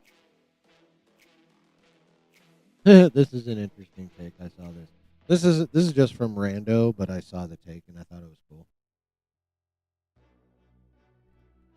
Tell me what you think of this. This is just a fun thing. This isn't from this isn't from an insider and a scooper. Just a fun little tweet I saw. Michael Bay was kicked out. Universe rebooted. Nerds got the movies they wanted.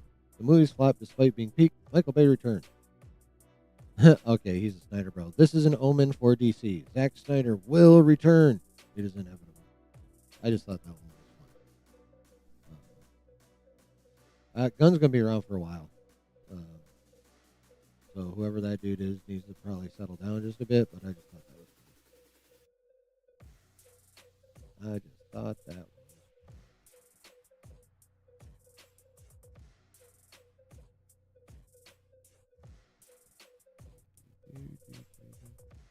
was. Okay. So I'm going to talk about one little thing real quick. Now, this is not part of the presentation on the full plot leak. This is something that came up kind of on its own.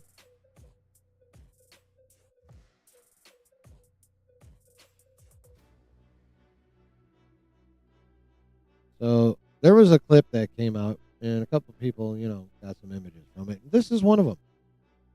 On a billboard in the middle of Metropolis. Superman sent on mission to destroy us. What?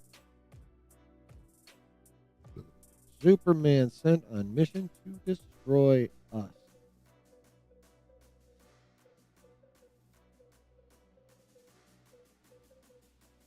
So, y'all remember for at least until the Spotlight came out, there was like two massive rumors about Superman running around. One was about the true nature of Jor-El and the planet Krypton, and the other was about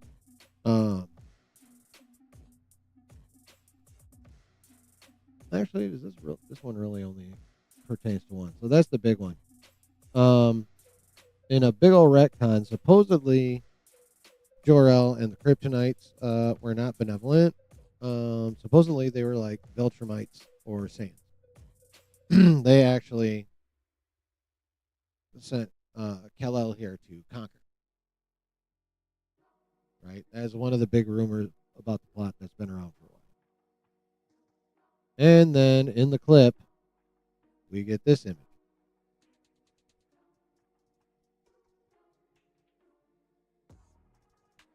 Which seems to confirm that rumor. Now, in my mind, even though Josh says the dude he knows that watched it said this is 100% what it is, Jarrell's think it is possible that people getting this opinion and this appearing to be like news or whatever comes down to Luther. I think that's a Luther thing, not necessarily an actual the Kryptonites or Viltrumites. But you never know. Could be. Could be like 100%. No, he was actually sent here to conquer. Don't know how he switched. Maybe because of Mom and Pop Kent.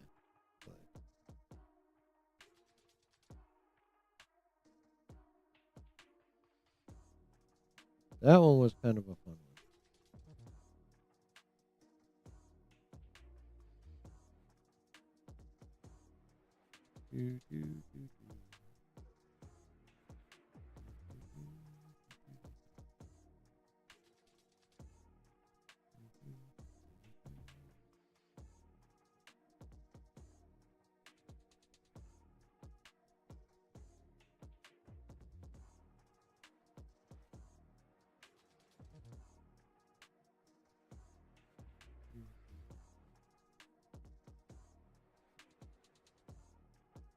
Oh, yes.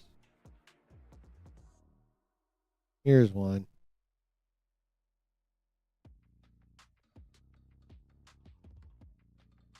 Here's one.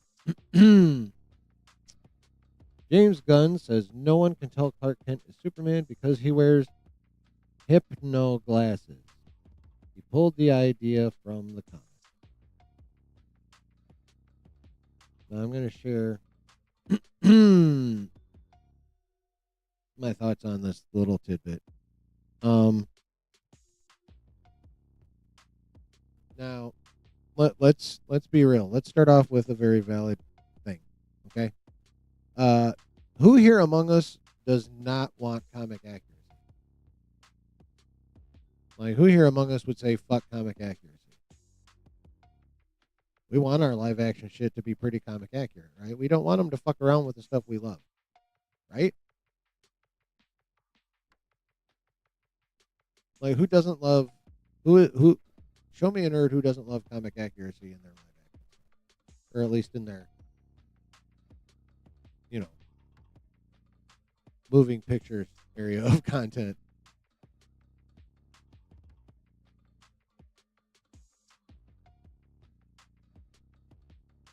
I want comic accuracy. As long as it adapts well into live action, I want comic accuracy, or at least as close as you can get to it. With one exception. when the comic you're being accurate to is lame as fuck. Hypnoglasses? Really? Really? Okay, fine. It was in the comic. Good. Wonderful. But was it a good idea? You don't want to adapt the bad ideas. Even if the bad ideas are comic accurate, they're still bad ideas. And you want to avoid them. Hypnoglasses. The fuck? No, I hit the wrong button.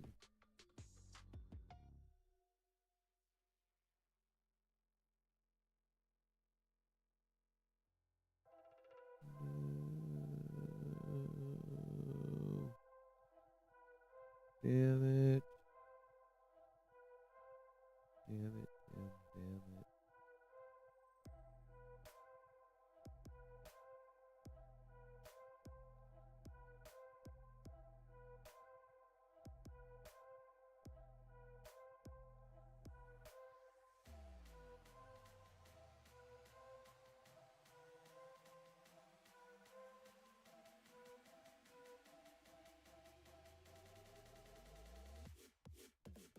Where are you doing?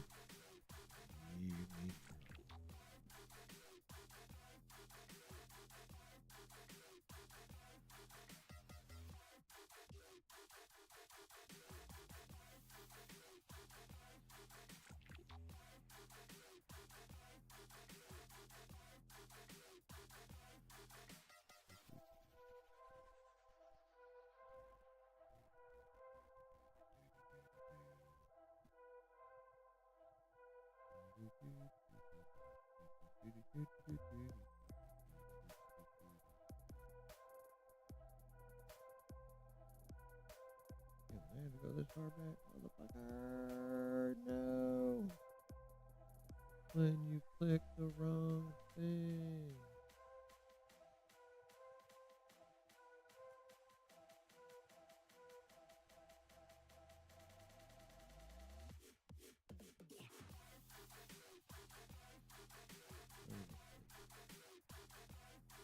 Son of a bitch.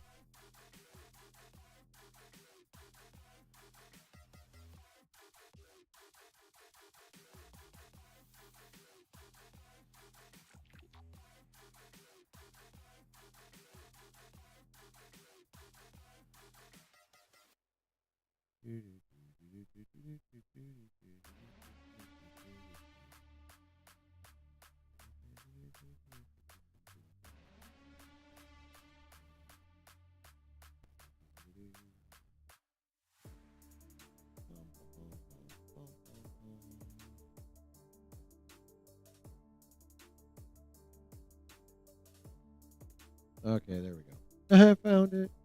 Alright, yeah. Fucking hypnoglasses. Did I like the mind wipe kiss in Superman? Maybe. But at least he did it with a kiss, which is way more cool than hypnoglasses.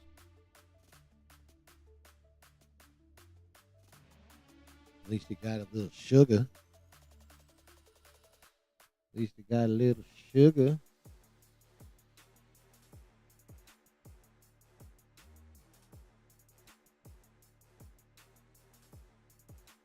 Got a little lip lock. Got a little tonsil hockey.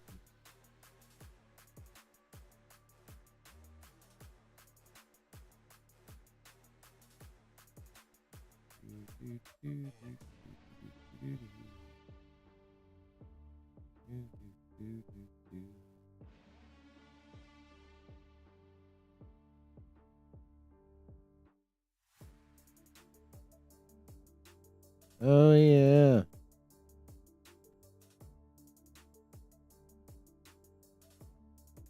Oh yeah. Little Star Wars for you.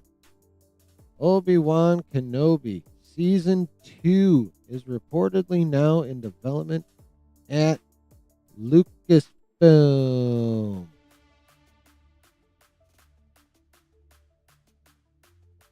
Do we want this, chat? Do we want Obi-Wan Season 2? I don't know that I really do. I don't know that I really want Obi-Wan Kenobi Season 2. I don't know what they would do, but I'm not super creative. But what would be the point? Like, real talk, what the fuck would be the point of Obi-Wan Kenobi Season 2? Like, nowhere near the amount of people that watch Season 1 are going to watch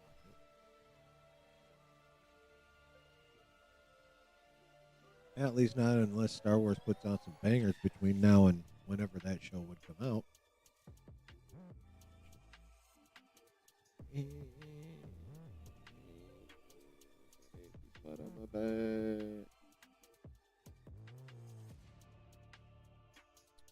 You'd like a book of Boba Fett Season 2 more than a Kenobi Season 2? You know what, Brooke? I agree with that.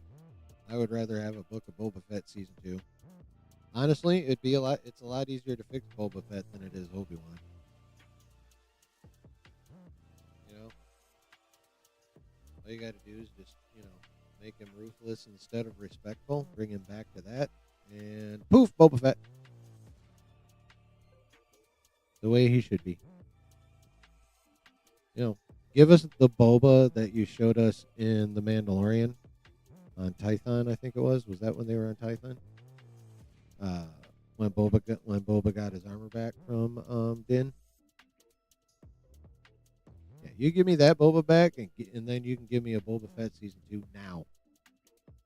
You can give it to me last year. If you're going to give me that version of Boba back, fuck yeah. All day. I don't want a Kenobi season. Like, I literally don't even want it. Like, whatever idea they're coming up with would need to be so insanely, like, peak. Yeah, it would have to be that fucking good. Because as it stands, I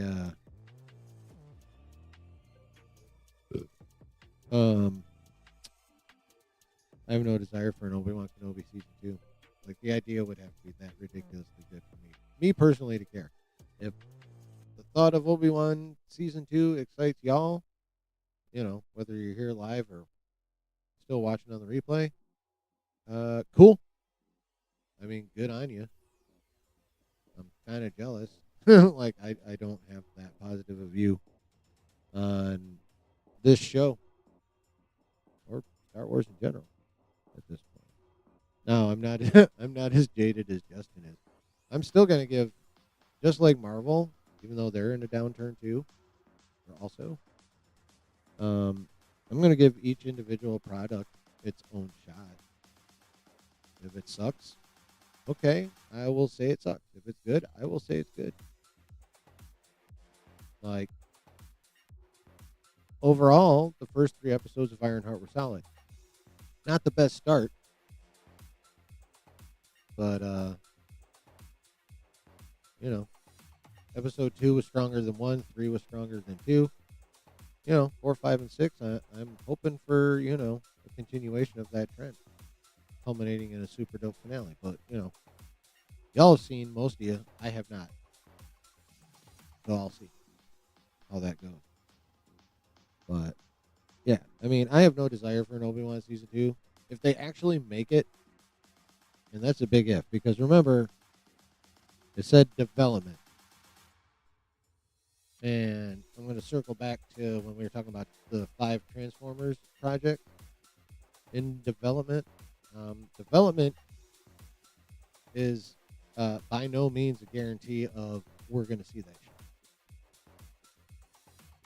Many things get developed that never make it to being put into production. They're put on a shelf in some warehouse to gather dust. Or whatever they do with them digitally now. But yeah, they're off somewheres else.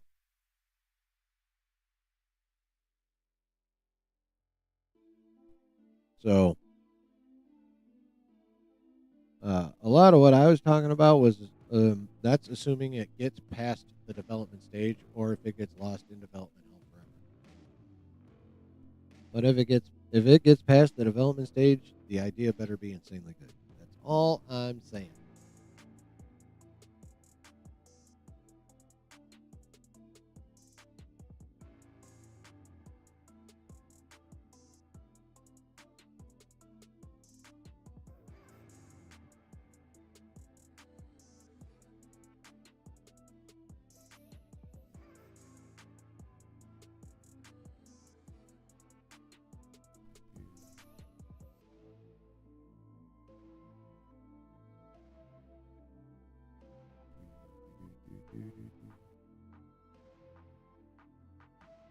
You guys want to see something cool Henry Cavill did?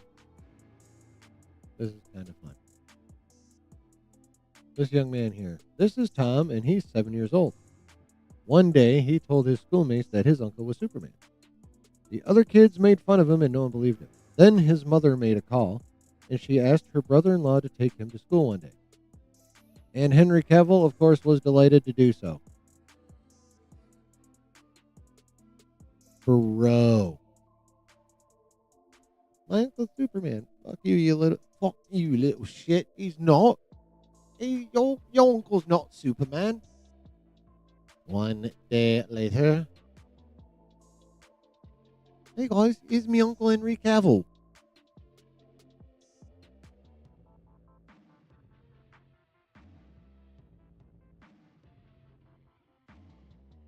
Yeah. So I just thought that was a dope little tidbit there. Thought that was a dope little tidbit there.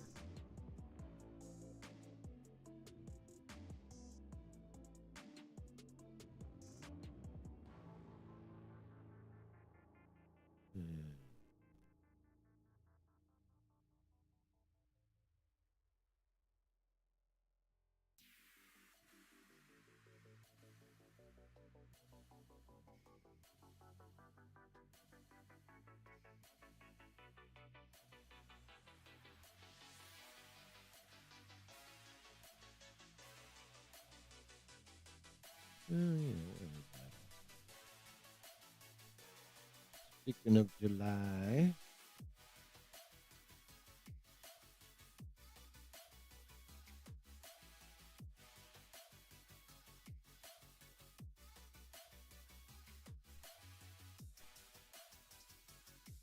Let's check in on Jurassic World.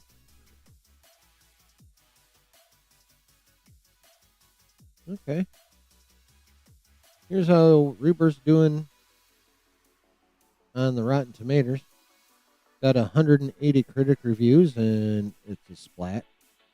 Only 54%, but let's face it, with movies like this, so far as nerds are concerned, who gives a fuck about this score?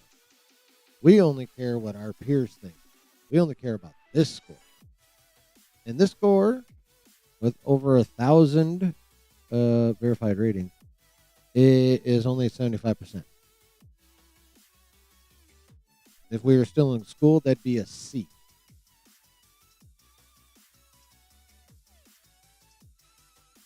Now, there's been other data coming out that suggests, despite these numbers, it's still going to have like a pretty monster opening weekend, which is good for it because it only has 1 week to make any money. Yeah. Yeah, so that's where Rebirth is standing, and again, not a movie that most critics are going to appreciate. They don't like this kind of shit. Audience score, popcorn meter now. Yeah, only at 75%. That's like now. I just looked that up. Not like, yesterday's numbers. It's now.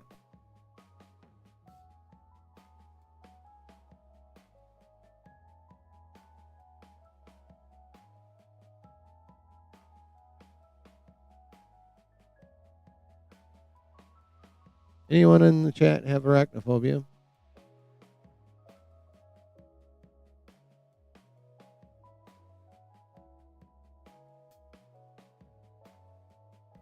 Anyone in the chat have arachnophobia? You may want to turn away. I saw this clip. Y'all ever seen a Goliath tarantula? Check this shit out.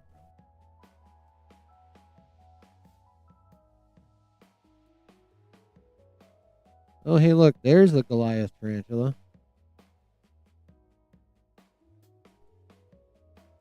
Damn!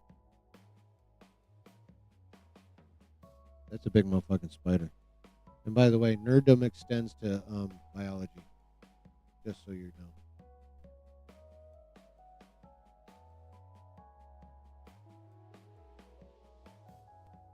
I'm not sure where that's at, but probably Australia. They have all they have all the big spiders. I swear.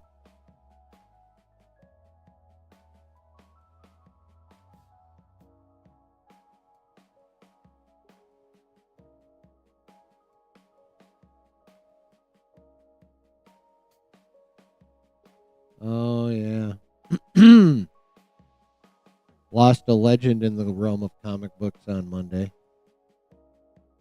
Jim Shooter, the man responsible for the original fucking Secret Wars and Spidey's black suit. Among other massive comic-y accomplishments. We lost Jim Shooter on Monday, y'all. When you talk about like Travis, what's happening? When you talk about that's fucked up, Travis. Yeah, when you talk about like comic book icons, you Jim Shooter's in like that combo. I mean, he'd be in that convo just for fucking Secret Wars, like the original. But he did other shit, and I cannot think of off the top of my head. But yeah, he was big for a while. But yeah, Secret Wars is obviously, the calling card. But yeah, so, but no matter which way you slice it, comic bookdom in general, lost a big one.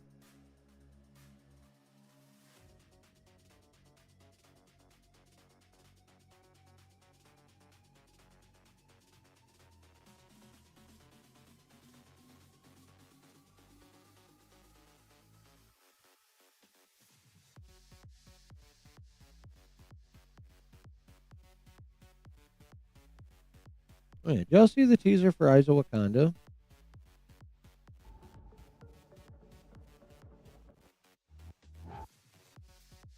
Oh,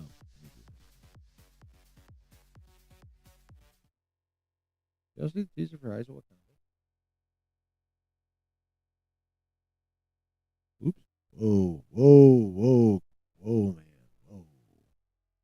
Okay. I thought it was interesting. Let's watch it.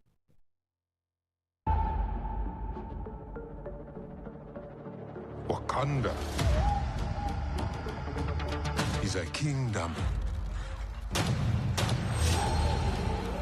of many secrets.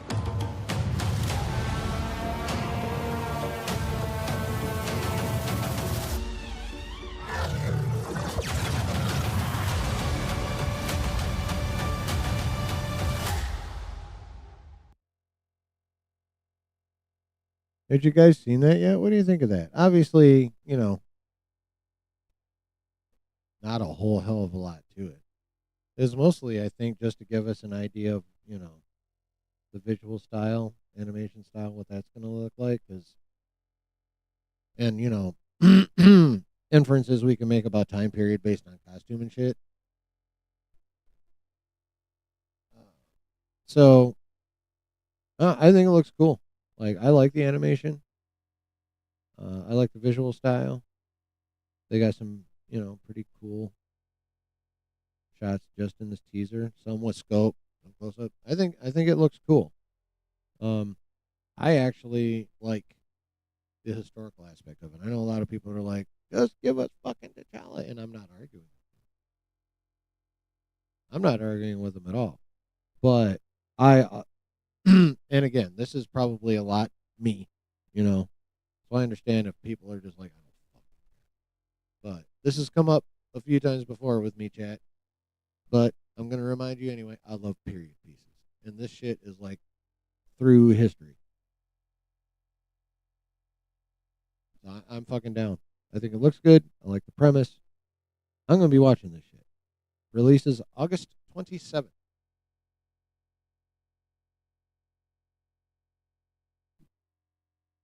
So basically, right around the time Fantastic Four is going to start winding its way down out of the theaters, we get, I believe, 4 episodes of Eyes of Wakanda.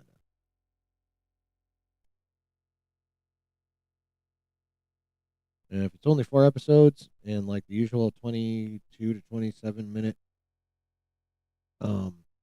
length, they'll probably drop all 4 at once, and we'll probably watch them all at once together, probably. Hopefully. That's the goal. The day of the week is August 27th. Someone help me out with that. What day of the week is the 27th?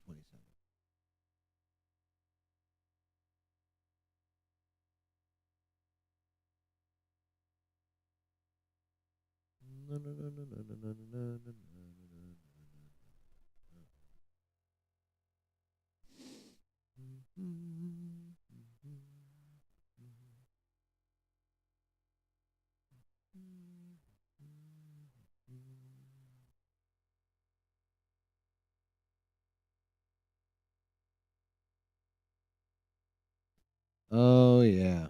Did y'all see this clip? I am super annoyed with this clip.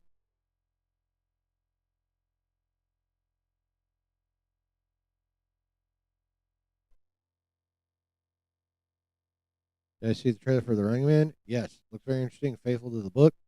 Well, I haven't read the book in for damn ever, but I will say it looks closer to the book than the Arnie version was. Say that 100%. Did y'all see this clip from Superman? I have thoughts about this fucking clip. Check this shit out.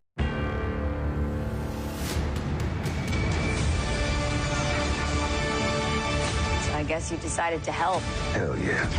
I'm goddamn Mr. Terrific.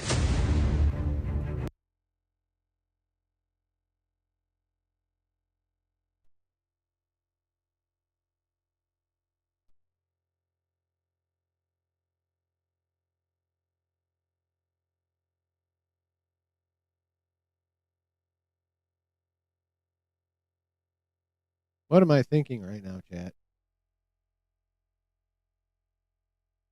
What do you think I'm thinking right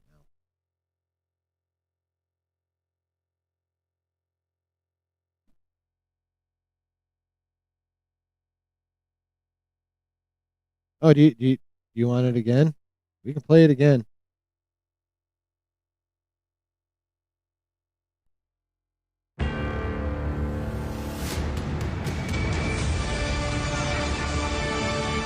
So I guess you decided to help. Hell yeah. I'm goddamn Mr. Terrific.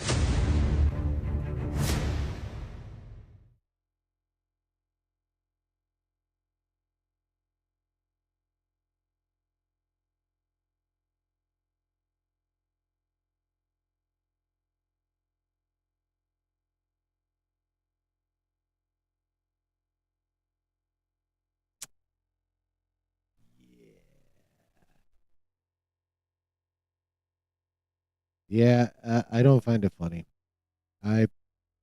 What the?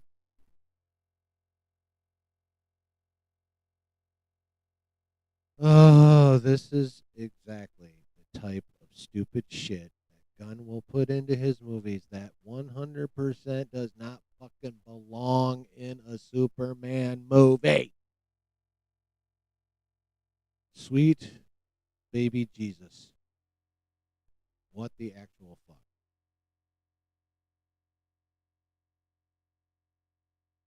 Is that line doing in this movie? Ooh.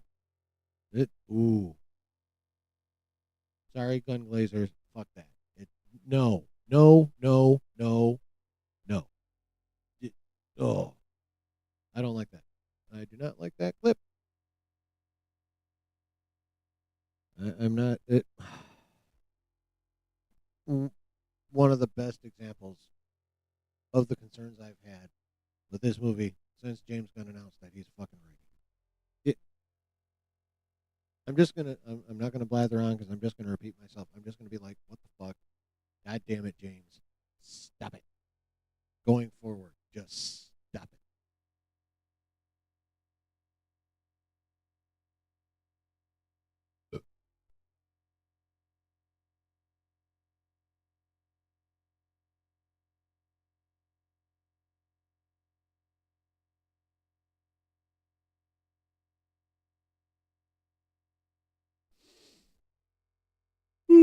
Excuse me.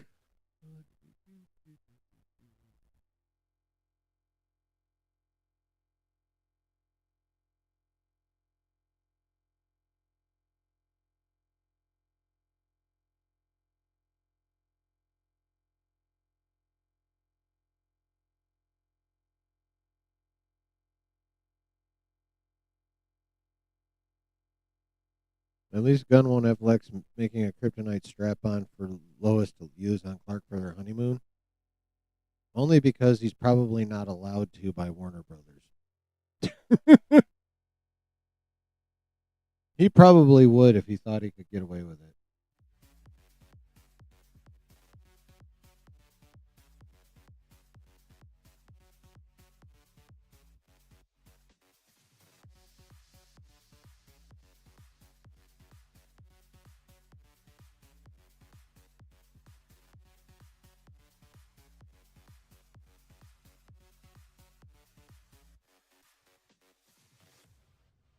Oh, here's a little tidbit.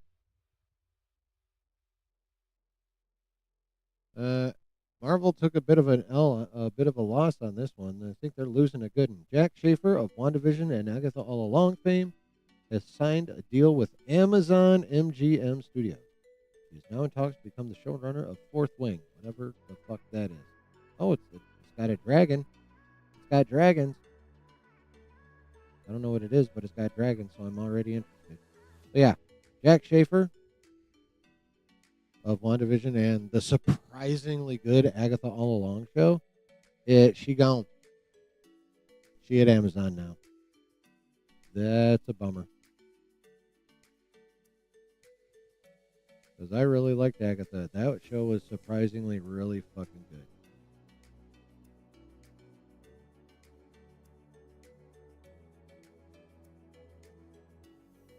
And also, for fuck's sake, Marvel Rivals.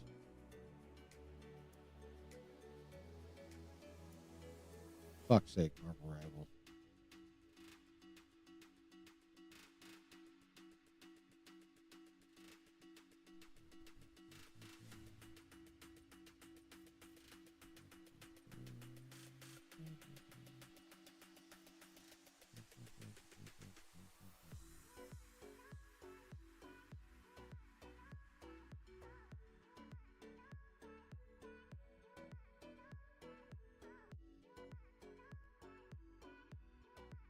Got some Xenomorph artwork from Alien Earth.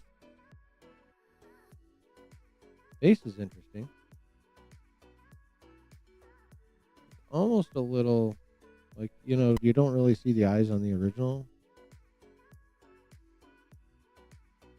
I don't remember Mr. Terrific from the Arrowverse, honestly. Yeah, this kind of looks like it's got its eyeballs up front and shit. You can actually see them. Mouth's a bit different. Still got the little guy inside, though. Overall, though, I think it looks pretty sweet. I cannot fucking wait for this show. We are watch partying Alien Earth. That is very much happening.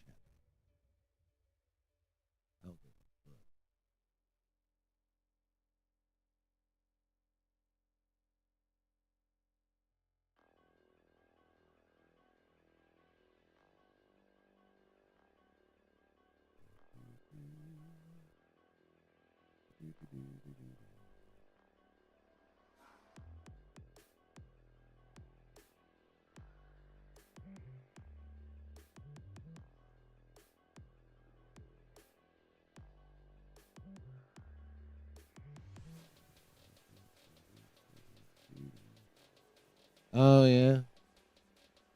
I don't know if y'all are aware, but for a while, Fantastic Four was not going to be shown in China, but got it confirmed yesterday. They're going to China. Fantastic. So that's a nice little chunk that they're going to get now. Percentage-wise, at least, probably. Don't know how much in actual does, but getting some China money will be helpful. I'll put it like that.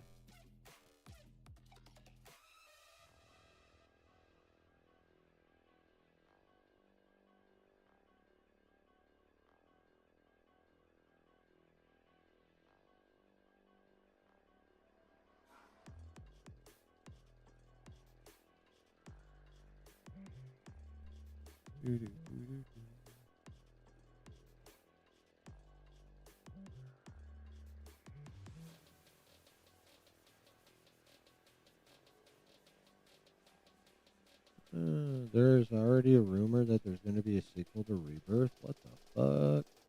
Gareth Edwards will return to direct, and Johansson will return allegedly. But that's rumor status only.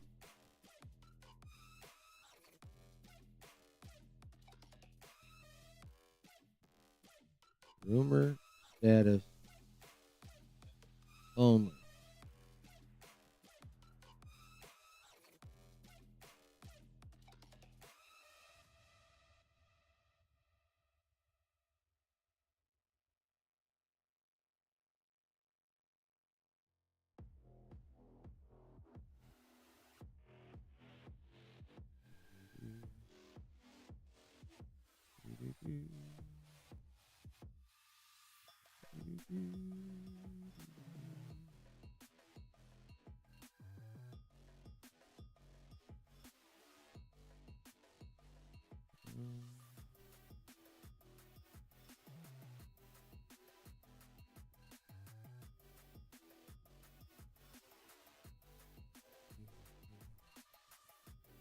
And, you know, just because we have eyes. Tropic Thunder, Mr. Terrific. What the fuck? Yeah, Superman has had access to China for, like, we knew they were going to go to China for a while. Like, we did not know about Fantastic Four till yesterday.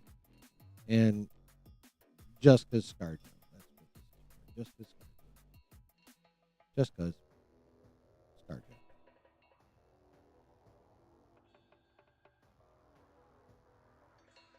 Okay. All right. Got through all that shit. All right, folks. Here's the deal.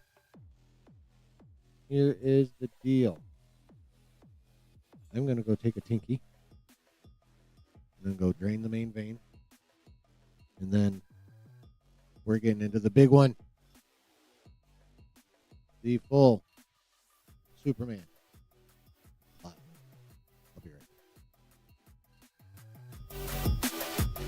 back.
Go back to my queen. Just because it's you, buddy.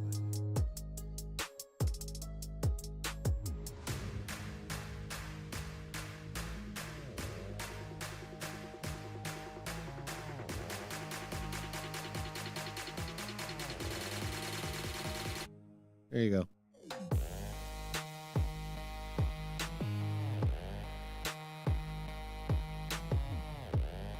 Vic's playing Wonder Woman thoughts. I'm down.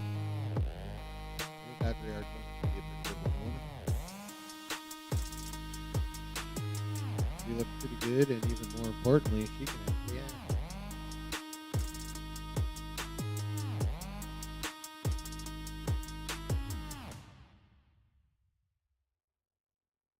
So, yeah, exactly, Spicy Dan. Exactly. All right. We're moving on.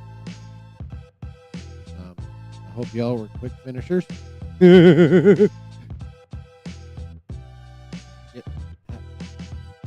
hell happened to my camera? God.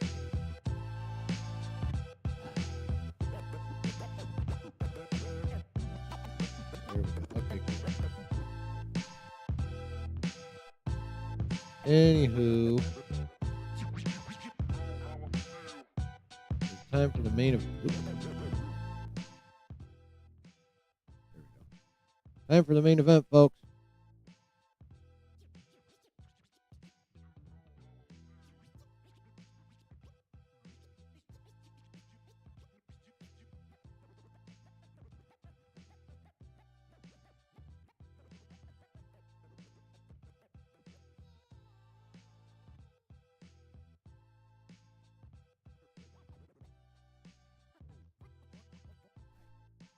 Yeah. What the fuck is going on with my goddamn camera?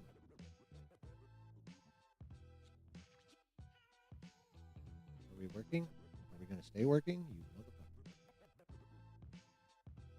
All right. Stop. Say hi. Say bye. Anyway, okay. So, this leak dropped on the Reddit. So, obviously, take it with a grain of salt. But, this is what we have. Now, this isn't like a play-by-play of the entire motherfucking movie. This is just like the, I guess what you'd call the biggest story beats in the movie. There's my cat. All right, so at the beginning, Superman is taken to the Fortress of Solitude to be healed by the robots that work there. So, that in and of itself is kind of interesting. So that means whatever ass whooping he took to get in that condition is at the beginning. Now, will that be a flashback?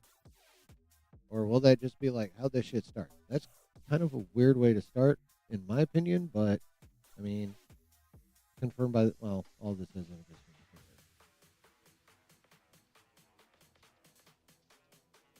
After that, Lex Luthor and his team are introduced. They hate Superman and devise a plan to eliminate him, involving a partnership with the government of a foreign nation to take over a smaller country. I don't care about their dumbass political metaphor. So, I mean, interesting. Luthor hates Superman, not a shock. Makes a plan to eliminate him, also not a shock. Starting off with a war. Interesting. I mean, obviously we know that happens. Supposedly, Luthor's the reason it happens. Kind of Palpatine-like, I would say. At the Daily Planet, Jimmy Olsen behaves as expected, but with a twist. Girls obsessively fawn over him, and he can't escape their attention. Well, well, well. Gunn is giving Olsen some riz. Okay. I mean, cool. Get it, Jimmy.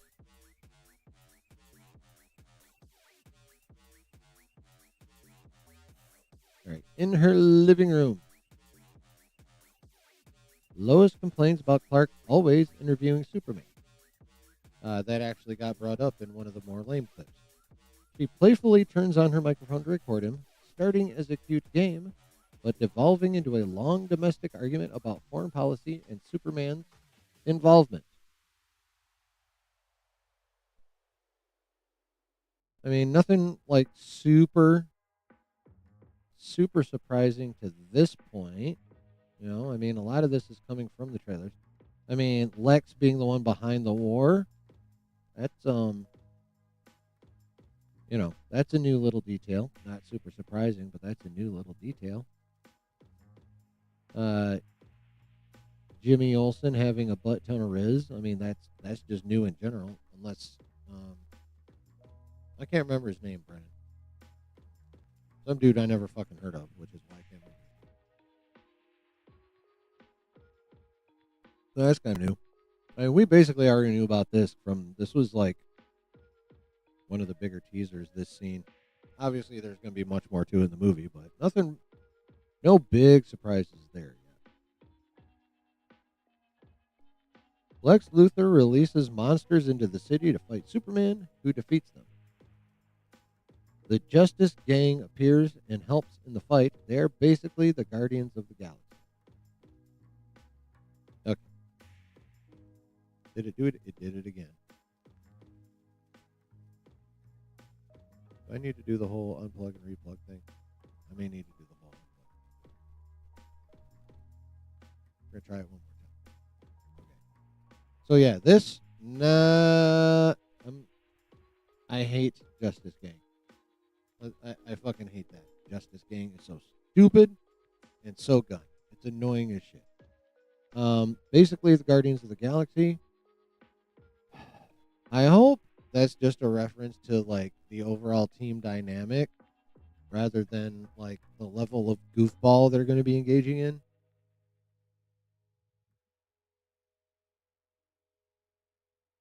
If it's just about the camaraderie, cool.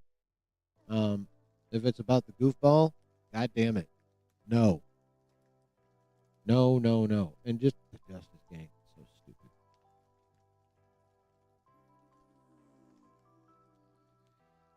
At one point, Luthor enters the Fortress of Solitude, uncorrupts Jor-El's messages about Superman being sent to conquer the world, and broadcasts them worldwide. The messages turn humanity against Superman, making him an outcast. All right, so according to this plot leak, Luthor doesn't corrupt Jor-El's message to frame Superman. He uncorrupts. I'm assuming they mean decodes. And then does that.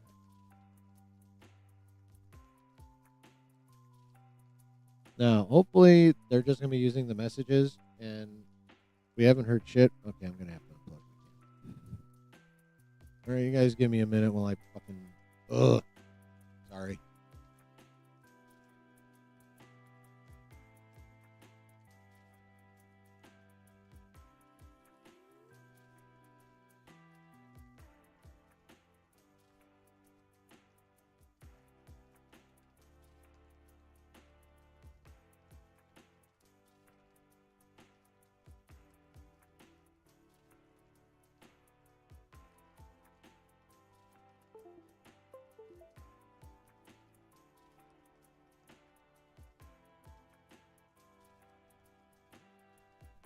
Yeah.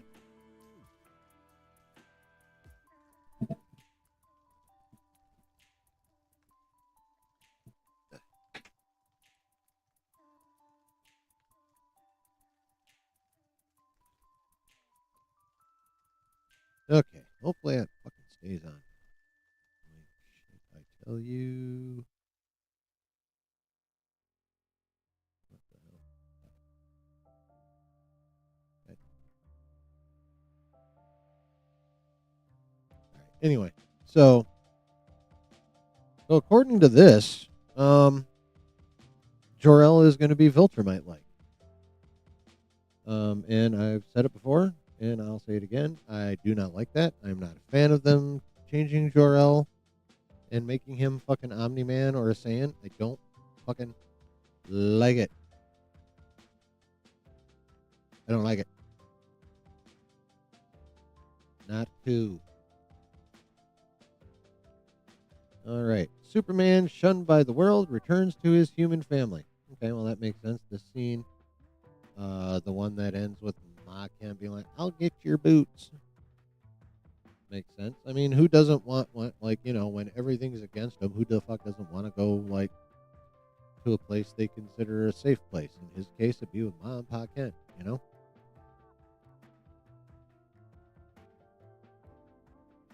So, I mean, that only makes sense.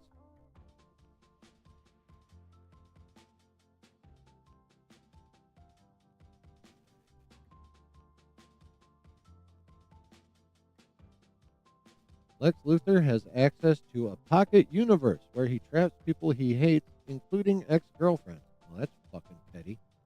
He violently beats Crypto and takes him to this universe. Somehow Superman ends up trapped there too. Okay, like, seriously? Enough with the dog abuse. Like, god damn it. Why the fuck do we have to be abusing the dogs? Like, wasn't the biggest fan of it when Wick did it.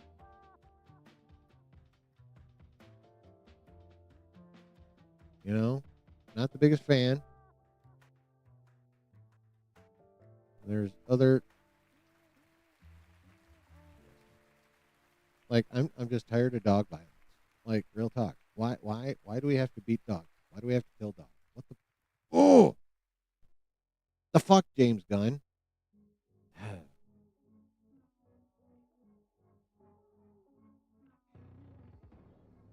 I didn't watch Smallville, but I'm hoping that's the case because, like, him legit being Omni-Man is not cool, in my opinion.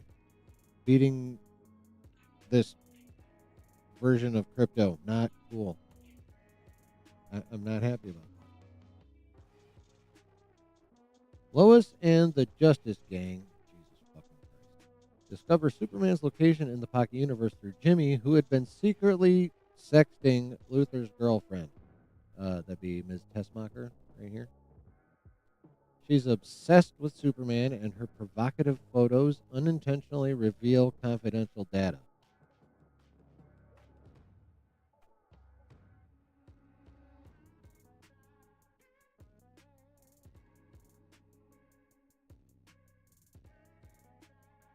Eve Tessmacher. So Jimmy Olsen and Eve are going to be sexting.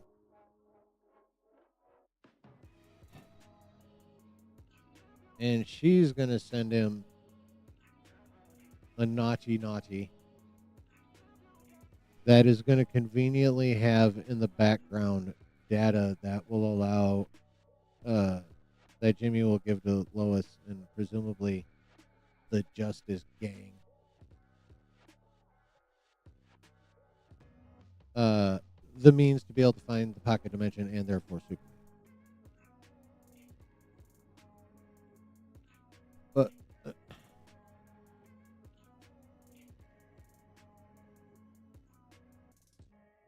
there are other ways. Like, this is another one of those fucking gun things. Like,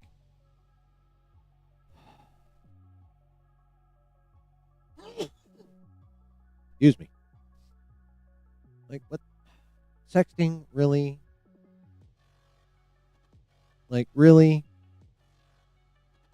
Data being in the background of a hoochie photo? Really? Like, just come the fuck on. Like, seriously, come the fuck on. Superman eventually escapes the pocket universe by flying through pixelated lava, which looks like Minecraft. Thank you, Jose. And welcome. Man, I hope this is a complete fabrication. At least this part of it. I hope this is a fabrication.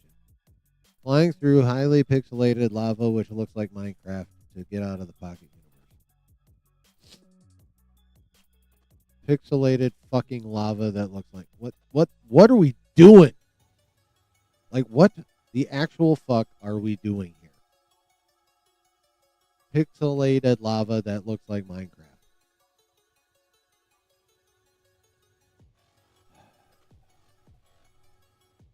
What can I say about this silly ass shit that I haven't already said before? Like I don't know how many. I don't know that there are that many different ways to say it. Um, it, why do you keep putting this stupid ass shit in a Superman movie? Like I don't understand these decisions at all. Other than complete um um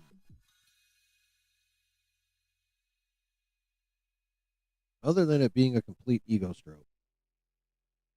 Like I can do a Superman movie and gun all up over it and it'll still be fine. Brother, no, your sensibilities are a turnoff to a fair chunk of people. And this is the exact type of project in which you need to dial them back to like practically zero. Am I still planning giving the film fair shake? Oh yeah.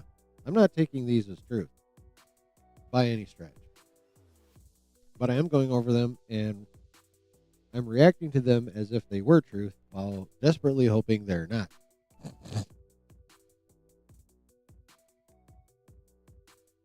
Oh yeah, DC loves pocket dimensions, bro. That is 100% fact. Okay. Superman saves some people after getting out of the pocket dimension through the Minecraft lava.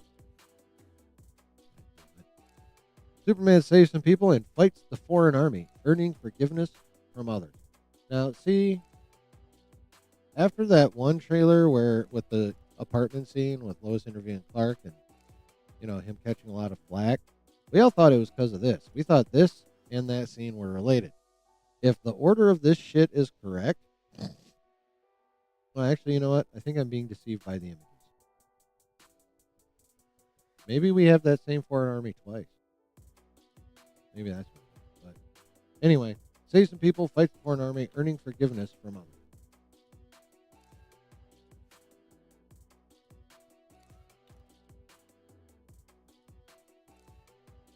Okay, according to this is just an opinion thing. The best action scene, quote unquote, as good as the hallway scene in Guardians 3, involves Mr. Terrific. Well, we've seen this basic thing, slightly versions of which, slightly different angles of it, but we've seen this in like a couple trailers and now that I'm goddamn Mr. Terrific clip.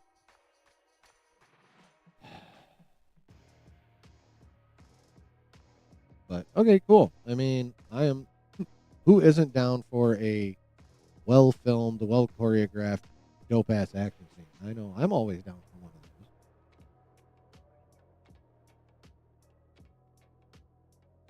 those. Superman learns about Luthor's plans with the foreign nation. Ooh. He informs the government, but Luthor counters by revealing he cloned Superman.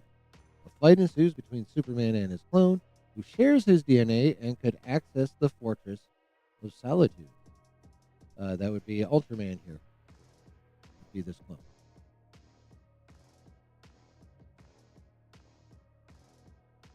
Superman defeats the clone and Luthor is taken to jail. Well, I can't wait to see how they play that out on the screen because that's pretty fucking succinct. But also, pretty much the way it should end, you know? And then post-credit, I think. Superman returns to the Fortress of Solitude, where a drunk sorority version of Supergirl appears to reclaim Krypto, her dog. She had asked Superman to watch him for the week. All right. Well, it's, that's not really a surprise. We've known for a while that we were probably getting Supergirl in this film in some fashion, if not in the main part, in a post-credit. More than likely a post-credit. So we're going to see Millie Alcock at the end of Superman.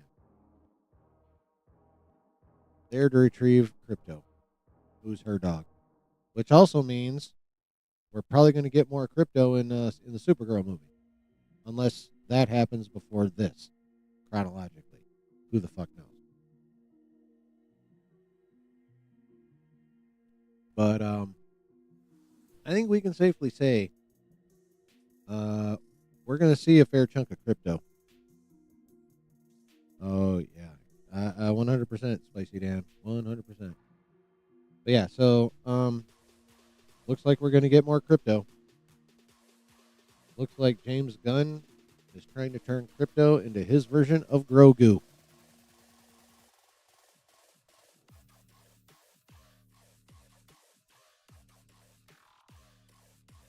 I mean, if he's gonna keep having crypto pop up like this, you know, he's supposed to be the cute little scruffy puppy. Bit of a bad boy, bit rebellious, bit devil may care, but the cute little scruffy puppy. Yeah, I can totally see him trying to make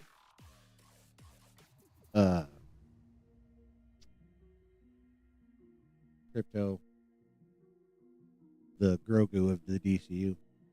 This film seems like a Pulp Fiction style, jumping all over the place. Kinda. Again, this only seems to be the order, and there are some incongruities inside it, of course. But and there is also the fact that this movie was originally supposed to be like 5 or 6 vignettes and cover that week that they mentioned. Like, this movie is basically taking place the week that Superman is watching crypto for his cousin. Pretty much what it amounts to. And it was going to be vignetted like day per day. Oh, Pulp Fiction's amazing.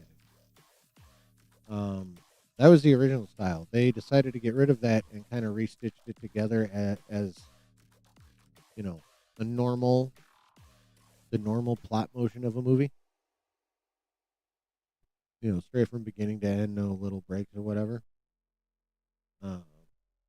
So that definitely could contribute to this movie being a bit disjointed in spots, because shit is not where it was originally supposed to be and kind of had to get shoehorned in. Yeah. So, yeah, that's yeah, there's some stuff we kind of already knew.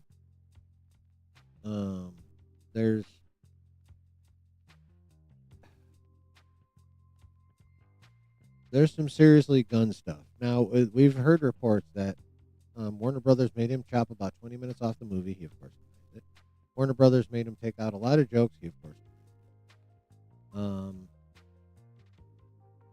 So, I mean, that's never a bad thing. Now, it may result in, like, a bit of a hopscotch nature to this film, because evidently part of the chopping was also getting rid of those vignettes and making it a single flowing narrative.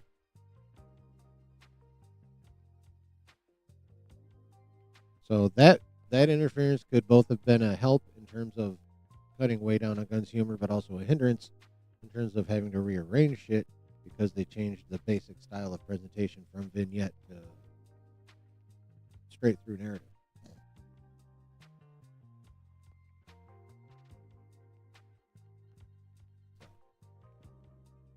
Yeah, even with all those cuts, I'm goddamn Mr. Terrific. Ugh. Beating on crypto. Sexting. And the pertinent data being revealed in a hoochie pic.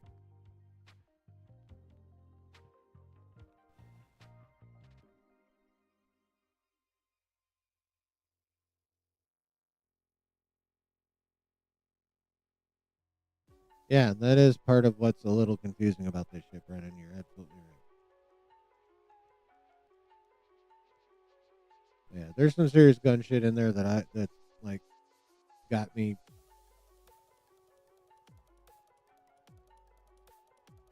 But couple things. Even with all that being said, couple things. One, I'm still going to see this motherfucker. Two, I am still going in with an open mind, despite what this shit says. Again, it's Reddit. Who the fuck knows how accurate this is? This could be a mix of interpretation of the trailers and clips and a little bit of imagination and poof plot. Could very well be that. So I'm not taking this by any means as gospel. Not even close. I'm still going into the movie like, hell yeah, please God, let this be a good Superman movie. And if it is, I'll be happy.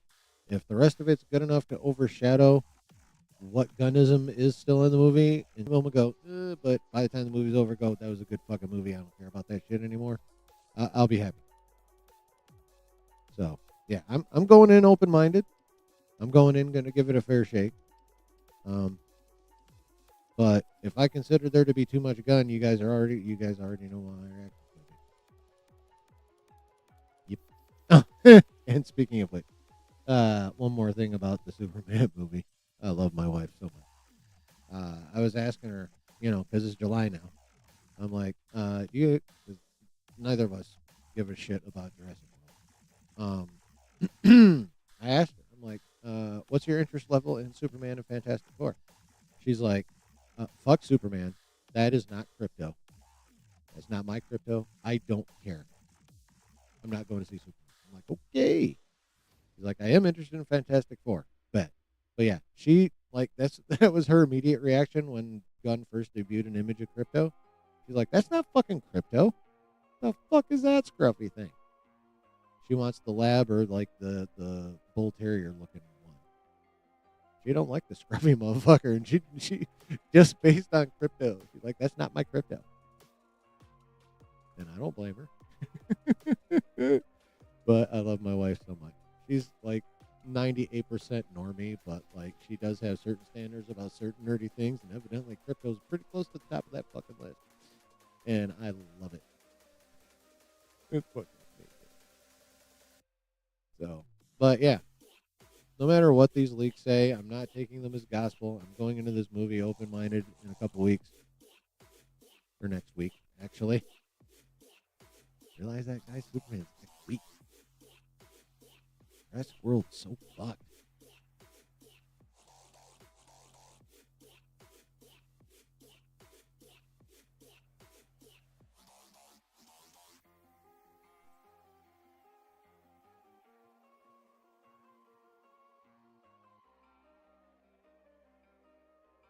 So that's my final take on it. Some of the stuff in here is very gunny, and I'm not a fan. But again, not gospel by any stretch. Not treating it as gospel. I'm going in open-minded, and I'm still overall. I'm very much looking forward to this movie. Visually, it looks pretty crispy. Not as crispy as Fantastic Four. That looks so good.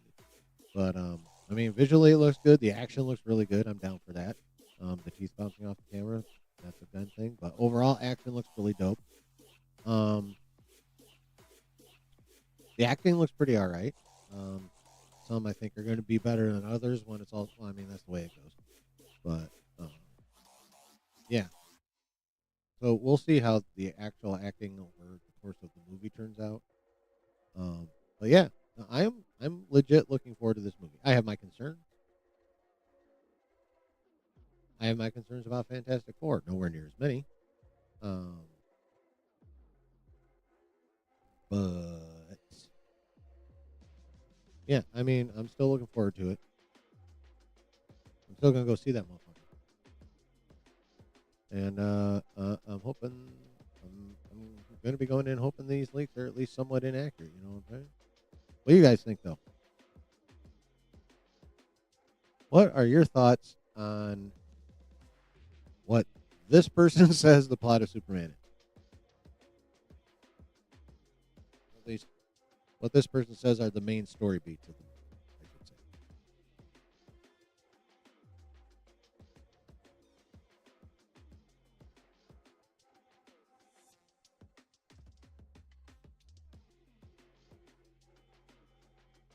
What y'all think, chat? Actually, about that or anything we've talked about or something you thought of that I haven't talked about. It's your time, chat. I'm done with my planned shit. It's all about y'all. Anything we talked about or something nerdy that you may have heard that I might want to look at. That kind of thing. What do you got, chat? It is officially all about you. And if anyone hasn't done so, please hit the like for the stream. Everyone can do that, should do that. Please do that. And if you're not subscribed, hit that subscribe button and hit the bell. Brooke says, I think as long as they don't overdo the funny gun stuff, the movie will be fine. Yeah, I agree. You know, I mean, yeah, do I find slash will I find some of that shit cringe as fuck? Of course. But if it's, few and far between, kind of spread out throughout, and the rest of it and everything that surrounds it is dope, I'm good. Brent says a bit wackadoodle. Kind of, yeah. Some of it.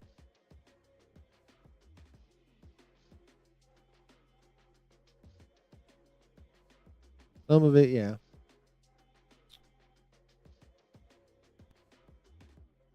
Excuse me. So, yeah. But I honestly think overall it's going to be a good movie.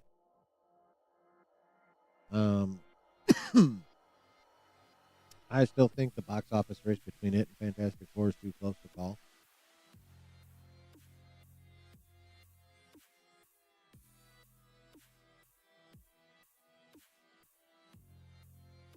I think it's too close to call at this point. I need more solid tracking numbers. Like Fantastic Four's tickets, I think hit broad sale this week. So I'm hoping some data comes in by Saturday for us to talk about, and so I can make my final prediction on whether Josh is going to lose or win $500. Basically, is what it boils down to. Who's going to do better in the box office, Superman or Fantastic Four? I need more data, and hopefully I'll have some more data by this weekend.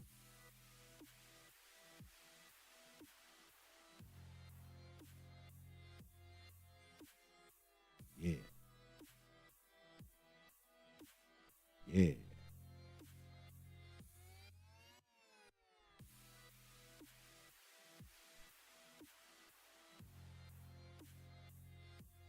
I think I may have to shitpost some of my friends on Twitter now that I just officially realized that Jurassic Park only has 1 week before something comes out.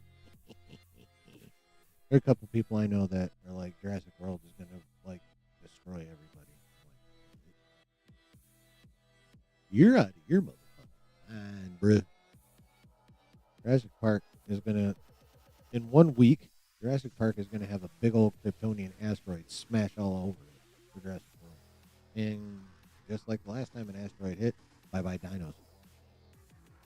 Bye-bye dinos, at least in terms of box office competition for the month. They're fun. Jurassic World is fun.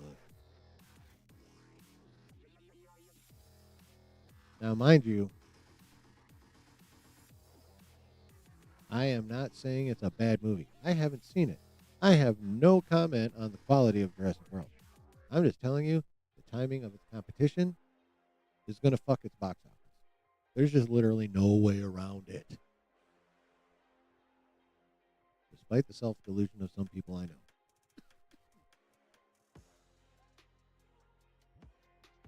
And I'm going to say it again. I've been saying this since the July slate was first revealed to be this fucking triple header. Jurassic World is fucked. Nobody's making $1 billion. Too many huge IP too fucking close together. Nobody's making $1 billion. I've been saying that for a long, long time. Long time. Ain't happening. Now, if I'm wrong, I'm wrong. So be it. And, that'll just be the way it is. That'll be a big fucking shock to me. I will tell you that. I also think if any of these movies hits $1 billion, it's going to be at the big expense of the other two. Like, one of these movies hitting $1 billion means the other two really underperform. Like, it's an all or nothing game if we're talking about one of them hitting $1 billion. Like, yeah, I hit my $1 billion. The other two are like, because there's only so much to go around, guys. There's only so much to go around. And the amount of people that are going to be able to spread their wealth between all three movies, that's a small percentage of the movie-going audience. Most people are going to have to pick two. And even a fair chunk of them are only going to have to pick just one. So,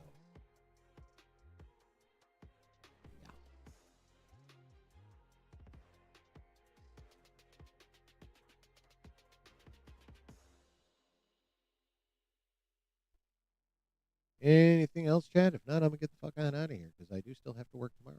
I have Friday off, though. Pretty happy about that. 3-day weekend, motherfuckers. Maybe if this was 2019, maybe there's a higher chance all three could hit $1 billion. But since then, people don't have as much disposable income these days. True, and they're also just more picky in general.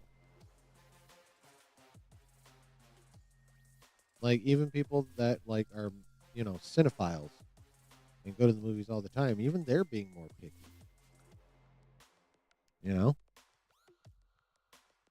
When the devotees are like starting to get picky, you got fucking issues. And this is Hollywood in general has fucking issues. So, highest one of the three films will reach probably 900 million. Yeah, that would be a. I would say 900 is in the realm of possibility. I think even the one that does the best, for me, I'm thinking around 850. But I'm not going to argue hard over 900. I think this was definitely within the realm of possibility.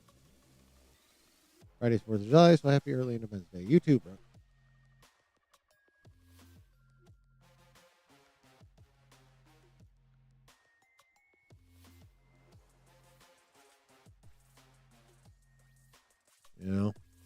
So. All right, y'all. I'm going to get on out of here. Again, thank you all for being here. You guys have, I can never properly express how awesome you guys are for hanging out with me and spending what we all know to be precious, precious time here in the basement. So thank you all very much for being here. Again, if you didn't hit the like on your way in, please hit it on your way out. If you have not yet subscribed, please hit subscribe and the notification bell. And in the description of the video, you will find a link to my Discord. Join the Discord.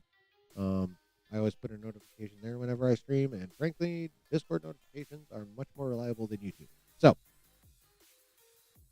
sub to the channel. Hit the like. Join the Discord. Do all the things. Okay?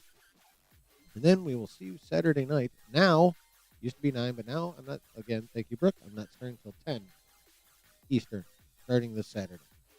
And that's purely because the analytics say people don't show up till like 10:30 or so. So, or more people show up starting around. I should say that's the best. Y'all still show up. People don't really start rolling in until like 10. It's like getting to the bar. You get to the bar at 9, it ain't going to be that packed generally. Start 10:30, 11. That's when motherfuckers really start showing up to drink. Same with evidently the same with my Saturday stream. So I'm pushing it to 10, starting this Saturday. Hope to see you then. In the meantime, have a good rest of your week. And we'll see you back in the basement on Saturday. Peace, y'all.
Figured it out, chat.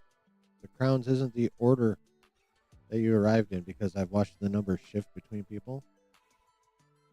I do believe now, I don't know this for sure, but I do believe now the crowns are for the people who chat the most. So Daniel has typed in the most chats, Brennan the second most, Brooke the third most, I think. If it's not that, then I don't know.